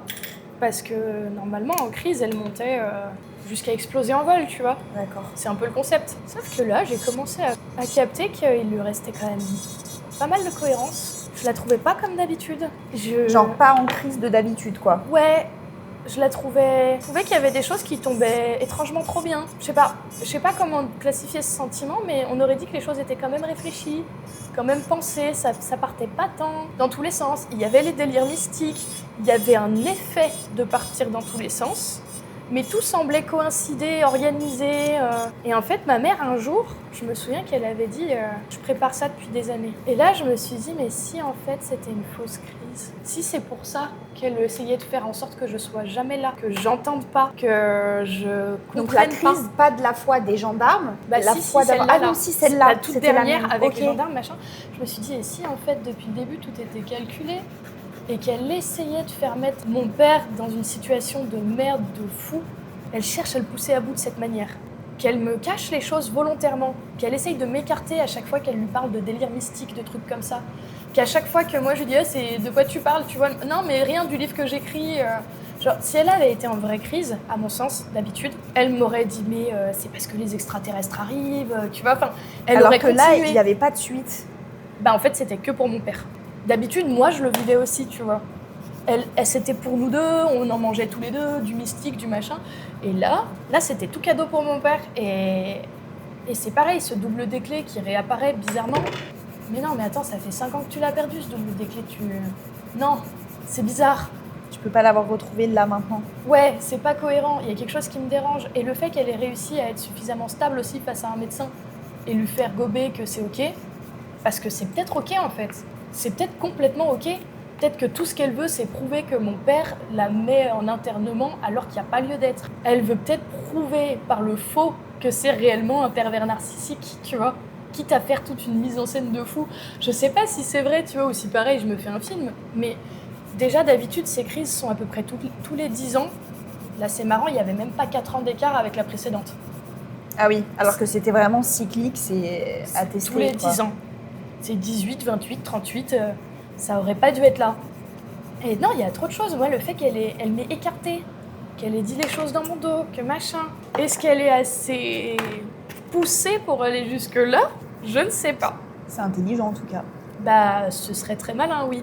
Parce que ça, effectivement, du coup, ça lui donnerait du crédit à tout ce qu'elle a dit de toutes ces années. Ouais, et puis après elle a, du coup, comme elle a perdu l'emprise sur mon père et moi, là, elle a décidé qu'elle allait nous forger une réputation. Et là, pareil, on rentre bien dans le vif du sujet. Elle a raconté à des gens, en fonction de, je pense, ce qu'elle jaugeait être leur taux de crédulité. Si pour eux, ils n'étaient pas trop crédules, j'étais la Marie couche-toi là de toutes les équipes de rugby du coin. Et j'habite dans un patelin où je peux te dire qu'il y en a des équipes de rugby. Hein. Donc ça en fait du monde, vraiment du monde. J'aurais pas eu assez de ma vie, je pense, pour... Mais pour les gens les plus loin et que je pense elle devait juger les plus crédules, elle racontait que je couchais avec mon père. Oh là! Déjà, tout est chaud. Mais là on passe un step, puis t'es sa fille. Enfin, t'es sa fille. Oui. Parce que elle s'est basée... Je pense que c'était même une idée qu'elle n'avait pas eue à la base, ça, tu vois. Qu'elle a eu après, tu penses? Ouais. Mais en gros, la première nuit, après avoir tout raconté à mon père, je lui ai demandé de dormir avec moi. Ah. Comme un bébé. En fait, on a et dormi... ces deux-là... On a dormi en pyjama, en tout bien, tout honneur, comme un père et sa fille. Oui. Non, mais il y a plein de gens de la même famille qui dorment dans le même lit, dans le même lit, et il y a pas... Non, mais c'est complètement OK, en fait. Genre, surtout de ce que je venais de raconter à mon père, tu vois, j'étais pas bien. Enfin, il y avait des choses à... Je me sentais comme un bébé qui venait de... Tu vois, je venais de tout dire, tout lâcher. Et j'ai demandé à mon papa de dormir avec moi. Il m'a dit, il n'y a pas de souci pour ce soir. Mais en gros, comme on va séparer la maison en deux, il me dit, je vais aller m'acheter un matelas dans la journée demain et je dormirai par terre sur mon petit matelas, machin. Je sais pas si ma mère est passée dans cette nuit-là ou pas dans la maison, mais elle a su qu'on avait dormi ensemble. Donc je pense qu'elle est passée. C'est flippant. Et le lendemain soir, en fait, elle est venue dans la chambre en nous filmant. À savoir que mon père était du coup sur son petit matelas parce que c'était bon, il l'avait acheté, tu vois. Mon père, elle est rentrée d'un coup dans la chambre en nous filmant en disant « Ah, voyez, ils dorment ensemble, machin !» Et là, trop déçue. Parce que pas du tout. Mon père était sur son petit matelas. Et ça a été... Comme qui dirait la goutte qui fait déborder le vase qui est déjà plus que plein. Mais aujourd'hui, ça fait combien de temps que tu parles plus à ta maman? Vous avez vraiment plus aucun contact? Alors, moi, je lui parle plus depuis 8 ans. Elle a quand même tenté de prendre contact avec moi Mais longtemps après, genre, elle m'envoyait des mails avec des trucs sur les pervers narcissiques. Et bah tu sais quoi, ça m'a fait rire. Je suis en mode mais vraiment, genre toujours, on en est là. On est bloqué dessus en fait. On est keblo en fait. En fait c'est non mais c'est pas grave, on va faire avec. Donc ouais, elle m'a fait des mails. Après, elle a tenté, je crois, au bout de 2-3 ans, de m'envoyer un joyeux anniversaire, auquel j'ai jamais répondu parce que. Pareil, par mail? Ouais, peut-être. Ok. Ou pas. Ou par SMS. Je sais pas, j'ai plus son numéro depuis une éternité. Je me souviens plus. Ça, je sais plus. Mais après, elle a tenté de me renvoyer des mails en mode tu sais, je suis toujours là. Le jour où tu comprendras, je t'attends, machin. Et je sais plus, j'étais avec une collègue que je m'étais fait depuis un petit moment au travail, que j'aimais beaucoup, qui était un peu plus vieille que moi. Et je lui ai dit non mais... Et en fait, elle m'avait demandé de lui raconter l'histoire avec ma mère, donc je lui avais raconté et je lui ai dit non mais alors toi tu tombes à pic. Je lui ai dit regarde, j'ai un mail de ma mère. Le truc de dingue. Je lui ai dit c'est génial, je lui ai dit bah tu sais quoi, celui-là je vais lui répondre pour l'occasion. Et ça faisait pareil, ça devait faire 5 ans que je lui parlais plus déjà. Et je lui ai fait bah... Je lui ai répondu que par des questions, ma mère. Alors, dans les choses que je comprends pas, parce qu'elle me dit, c'est le jour où tu comprendras, dans les choses que je comprends pas, pourquoi est-ce que t'as raconté à des gens que je couchais avec tous les rugbyman du coin? T'avais profondément besoin d'avoir la réponse? Ou tu le faisais pour, entre guillemets, la faire pour la remettre à sa place, en fait. Okay. Genre, pourquoi t'as raconté que je couchais... Je me suis dit, dans le doute, dans le bénéfice du doute, un jour j'ai une réponse. Je vais le Why tenter. not? Mais j'ai pas trop d'espoir, et auquel cas, ça la remettra à sa place. Ok. Ça l'a pas remise à sa place, elle a esquivé absolument toutes mes questions. Et je lui ai refait un message du coup pour lui dire écoute, je crois que t'as toujours pas compris, donc je réitère ce que je t'ai dit il y a 5 ans, je veux plus de toi dans ma vie, ça dégage, c'est bon. Non mais... Et ta sœur lui parle encore? Ouais, plus ou moins, des fois. Ok. Ma sœur, disons qu'elle prend ce qu'il y a à prendre quand il reste quelque chose. Okay. Genre les bons moments, s'il y en a encore, elle les prend, et si elle voit ma mère et qu'elle se rend compte qu'il n'y a pas de bons moments, elle lui dit vas-y ramène-moi chez papa, tu me saoules. Okay. Elle dort plus chez elle, elle machin, tu vois. Mais ma sœur, c'est pareil, elle commence à mettre le doigt sur pas mal de choses. Parce qu'il faut savoir que du coup, aujourd'hui, elle a 18 ans, donc à l'époque, elle en avait 10. Ah ouais. Quand tout ça s'est produit. Je pense qu'elle a aujourd'hui essentiellement des souvenirs flous, tu vois. Ouais. Mais avec mon père, c'est vrai qu'on a beaucoup travaillé à faire l'opposé de ma mère. Ma mère, elle lui mettait plein le crâne de ce qu'on était. Des vilaines personnes, des menteurs, des tricheurs, tout ce que tu veux. Du coup, nous, avec mon père, jamais on parlait de ma mère, tu vois. Oui, pour pas mettre du grain à moudre, genre on parle même pas, quoi. Si tu veux en parler, la porte, elle est ouverte, on répond à tes questions. Par contre, on ne raconte pas, on la met pas sur le... Ouais. Voilà. Et du coup, ma sœur, c'est arrivé des fois, tu vois, que des fois, elle avait des questions. Genre un jour, elle me dit, Lisa, maman, elle m'a dit que tu lui avais volé tous ses sous-vêtements avant de partir. Je dis d'accord. Je dis, est-ce que tu veux qu'on regarde ensemble dans mon armoire? Genre là, je bouge pas, je peux pas tricher. On va ensemble dans mon armoire, on retourne mon panier à sous-vêtements et tu regardes. Et ma sœur, elle hésite, elle me dit oui, j'aimerais bien. Je dis ok. Ah ouais, ok. Je retourne intégralement mon panier à sous-vêtements. Je lui dis si tu veux, tu peux sortir tout ce qu'il y a dans mon armoire et fouiller. Voir si j'ai rien caché, si c'est pas ailleurs, tu en fais ce que tu veux. Et elle me dit d'accord. Et elle avait besoin bien sûr. d'avoir des d'en réelles avoir le réponses. cœur net en fait. Parce que ma mère dit beaucoup de choses mais ne prouve jamais. Il y a un moment donné, moi je disais rien, mais par contre si t'avais besoin, je prouvais, tu vois. Bien sûr. Et ma sœur a effectivement, ça m'a fait rire parce qu'elle a eu le besoin, elle a vidé toute mon armoire. Ah elle oui. l'a fait correctement, tu vois, mais oui. elle avait besoin d'aller fouiller jusqu'au bout et que l'armoire soit vide. Ah mais je comprends. Mais oui, mais parce que du coup elle avait besoin d'avoir le cœur net. Mais oui, mais ça se comprend, bichette. Mais bien sûr. Et en fait, du coup, avec mon père, on a procédé comme ça tout le long. Et dès qu'elle avait une question, voilà. Et pareil, mon père, ma mère raconte à tout le monde qu'elle a demandé le divorce, chose qui est fausse, parce qu'elle est partie en disant « je veux divorcer ». Mon père a contacté un avocat, a divorcé, a demandé le divorce. Mais elle dit à tout le monde que c'est elle qui a demandé le divorce, c'est elle qui a divorcé. Ah, c'est important. Sauf au juge. D'accord. Au juge, elle lui a dit qu'elle était une pauvre femme qui avait tout donné pour son mari et qui était vieillissante. Donc maintenant, il voulait plus d'elle. Regardez, j'ai des rides. Bref. Et du coup, mon père a dû lui dire... Enfin, ma sœur lui a demandé un jour, papa, t'as des preuves en gros, grosso modo, quoi. Ouais, et mon père lui a dit, si tu veux, j'ai un dossier où il y a ma demande à l'avocat. Mon père, pour pas oublier les crises, il les a notées. Parce que c'est quelque chose qui vivait mal aussi. Et moi, j'avoue que j'ai noté beaucoup de choses aussi. Besoin d'extérioriser. Bien sûr. Et du coup, mon père lui a sorti le dossier, ma sœur, elle a fouillé dedans, elle a regardé, elle a dit mais c'est toi qui as demandé le divorce? Mon père était en mode Bah oui, pourquoi? Parce que j'ai toujours cru que c'était elle, c'est ce qu'elle raconte à tout le monde, quoi. Mon père est en mode, bah moi j'ai les papiers noirs sur blanc, donc à moins qu'elle puisse te sortir le même de son côté, voilà. C'est un truc de dingue. Et ma mère a passé sa vie à dire je te montrerai, je te montrerai, je te montrerai, mais jamais une preuve de quoi que ce soit, quoi. Et toi, c'est pas quelque chose qui te fait souffrir de plus aujourd'hui parler à ta mère? Non, pas du tout. Parce que j'ai pris beaucoup de recul dessus. Genre, c'est assez bizarre à dire, mais la maman dont je me souviens quand j'étais petite, je l'aime.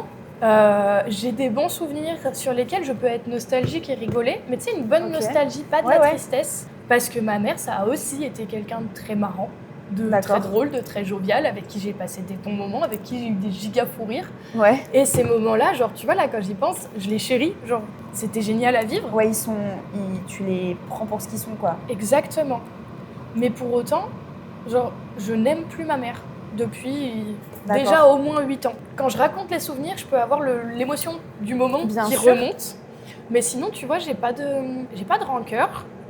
J'ai pas d'émotions négatives qui sont restées cristallisées, tu vois.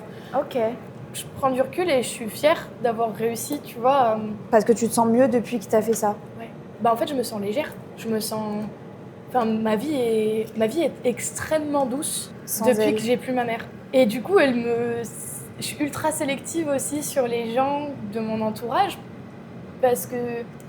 Oui, tu veux pas que ça te ramène à elle et tu veux pas qu'il y ait de contact ou quoi que ce soit, quoi. Ouais, puis je me dis, en fait, j'ai pris conscience que c'est pas parce qu'il y a du bon chez quelqu'un qu'on doit se raccrocher qu'à ça, tu vois. S'il y a quelque chose de suffisamment mauvais... C'est très bien dit. Mais c'est dur à mettre en place, quoi. Le truc, c'est que tout le monde a du bon. Je suis désolée, Ted Bundy, il avait une super vie de société, hein. Il découpait des gens en rondelles. Mais tout le monde a du bon. Mais après, ça dépend de la dose de mauvais. Et surtout de est-ce que c'est mauvais pour toi ou pas. Genre, est-ce que tu dois accepter? Ou est-ce qu'on doit tout accepter? Je sais pas. Moi, j'ai la réponse à ça. C'est, pour moi, non, on doit pas tout accepter quand ça va au-delà de tes valeurs profondes, quand ça te touche. C'est pas possible, tu vois. Et puis, ça dépend aussi quoi. Genre, quand tu es dans le cadre professionnel et que tu as un de tes managers qui te saoule, oui, bah tu dois l'accepter, c'est la vie, c'est comme ça. Oui, tu peux pas sortir tout le monde de ta vie. C'est ça. Genre, si ça te pète le bide, par contre, c'est qu'il y a un problème. Tu vois, si ton corps commence à réagir à une personne, il y a un moment donné, stop. C'est qu'il y a un problème. C'est que c'est pas OK. C'est que c'est complètement pas OK. Mais tu vois, il y a des trucs, moi, je vois beaucoup de gens... oui, mais c'est ma mère. Tu vois, c'est ce que tu disais au début. Ouais. Oui, mais du coup, tu pardonnes tout. Bah ouais. À ce compte-là, vraiment, on peut tout pardonner. Et pourtant, pas du tout, en fait. Bah ouais. Et moi, c'est souvent les gens, ils me l'ont beaucoup dit au début. J'ai beaucoup eu oui, mais c'est ta mère. Et j'ai beaucoup répondu, oui, mais il y a des mamans qui mettent leur bébé au congélateur. Voilà. Genre, c'est affreux, non, c'est horrible. Mais typiquement, oui, mais c'est une réalité. Hein. Une maman, c'est pas sacré. Ça le devient avec le comportement. Elle l'est si elle le décide. Bien sûr, en fait. c'est ça. Une maman, c'est sacré quand elle se comporte comme une maman. Ouais. Une maman, ça va pas être parfait, je l'entends et je le conçois, tu vois. C'est pas sacré de fait. Ouais. C'est sacré parce qu'elle l'est. Elle le devient, ouais. Pour moi, c'est un peu comme une histoire d'amour. L'amour de ta vie, tu le sais quand tu meurs, tu vois. Ouais, c'est vrai. C'est pas au moment où tu le rencontres que tu le sais, c'est quand tu meurs que tu sais qui a fait vraiment son chemin avec toi. Et bah pour moi, une maman, c'est pareil, c'est avec le recul. Une bonne maman, c'est celle qui a fait de son mieux malgré les circonstances. C'est celle qui a donné de sa personne. Qui foncièrement n'a pas envie de te faire du mal, alors que toi, on en était là, genre, en fait, foncièrement, elle a envie de te blesser, elle a eu envie de te faire mal. Oui. Et genre, elle a eu encore la conscience de manipuler. Oui. En fait, c'est de la manipulation, parce que du coup, elle manipulait ta sœur, elle manipulait les gens autour d'elle. Bah, franchement, en tout cas, merci d'avoir raconté ça. Déjà, c'est très personnel, mais je pense que peut-être dans le fond, déjà de le dire, ça l'officialise, ça officialise tout le chemin que tu as fait, le courage qu'il faut pour voir de tes propres yeux ce que tu as vu, pour subir, pour encaisser aussi la souffrance que ça a pu générer chez toi, la souffrance sur ta sœur, la souffrance pour ton père. Enfin, en fait, je me dis vraiment, tu as dû ça doit vraiment pas être facile. Et du coup, je te remercie d'avoir mis des mots dessus et d'accepter que ce soit quelque chose qui soit diffusé pour que d'autres personnes puissent, elles aussi, se dire « Ah ouais, ok, c'est peut-être pas ok ce que je vis au quotidien. » Ou alors « Ah ouais, moi aussi, je me suis posé la question. » Mais merci d'avoir, tu vois, fait le premier pas pour des personnes parce que tout le monde n'est pas capable de mettre des mots dessus. Donc, je pense, j'espère que ça aura aidé des personnes. Et en tout cas, tu peux être fier du parcours, parce que c'est pas des décisions faciles. Je pense de sortir des personnes de ta vie aussi importantes qu'un père, qu'une mère, c'est pas une décision anodine, mais t'as raison, au fond, pour te protéger toi. On doit pas tout accepter, parce que du coup, t'acceptes à petit degré, t'acceptes des choses, mais du coup, à grand degré, on n'accepte pas. Mais du coup, elle est où la limite de ce qu'on accepte ou de ce qu'on n'accepte pas? Elle est là, en fait, là, tu sais pas. C'est ça. C'est quoi? Qu'est-ce qui est grave et qu'est-ce qui est pas grave? Parce que finalement, et moi, il y a des choses graves pour moi qui ne le seraient pas pour toi. Du coup, à quel moment tu délimites? Et ce qui fait que tu as le droit de ne plus parler à quelqu'un? Ou parce qu'en fait, finalement, tu peux quand même accepter l'inacceptable, je pense. Au final, tout le monde peut pardonner l'impardonnable. Pour autant, il y a des personnes qui ne le pardonnent pas. Donc, c'est très philosophique, cette phrase. Mais il est vrai que du coup, elle est propre à chacun. Et c'est là où il faut absolument pas juger. Quand quelqu'un te dit « je parle plus », je pense à un cheminement que tu as mûrement réfléchi et que c'est vraiment abouti dans ta tête, et le moment où tu t'es dit « on le fait », c'était vraiment important pour toi. Donc vraiment, je te remercie d'avoir fait le déplacement pour ça. Je te remercie de m'avoir donné tes petites mains. J'ai fait plein de petites photos, comme vous avez pu le remarquer. C'était important pour moi aussi, ça fait partie de mon travail. En tout cas, je vous remercie d'avoir visionné cette vidéo. Pensez à vous abonner, c'est hyper important pour moi, pour l'algorithme, pour que je puisse continuer de faire ça, parce que tout ça, ça me prend du temps, et je vous remercie en tout cas de visionner, parce que ça a l'air de bien vous plaire. Et je suis contente parce que ça me plaît à moi aussi. Pensez à liker la vidéo, à la commenter si elle vous a plu, et on se retrouve bientôt pour une nouvelle vidéo.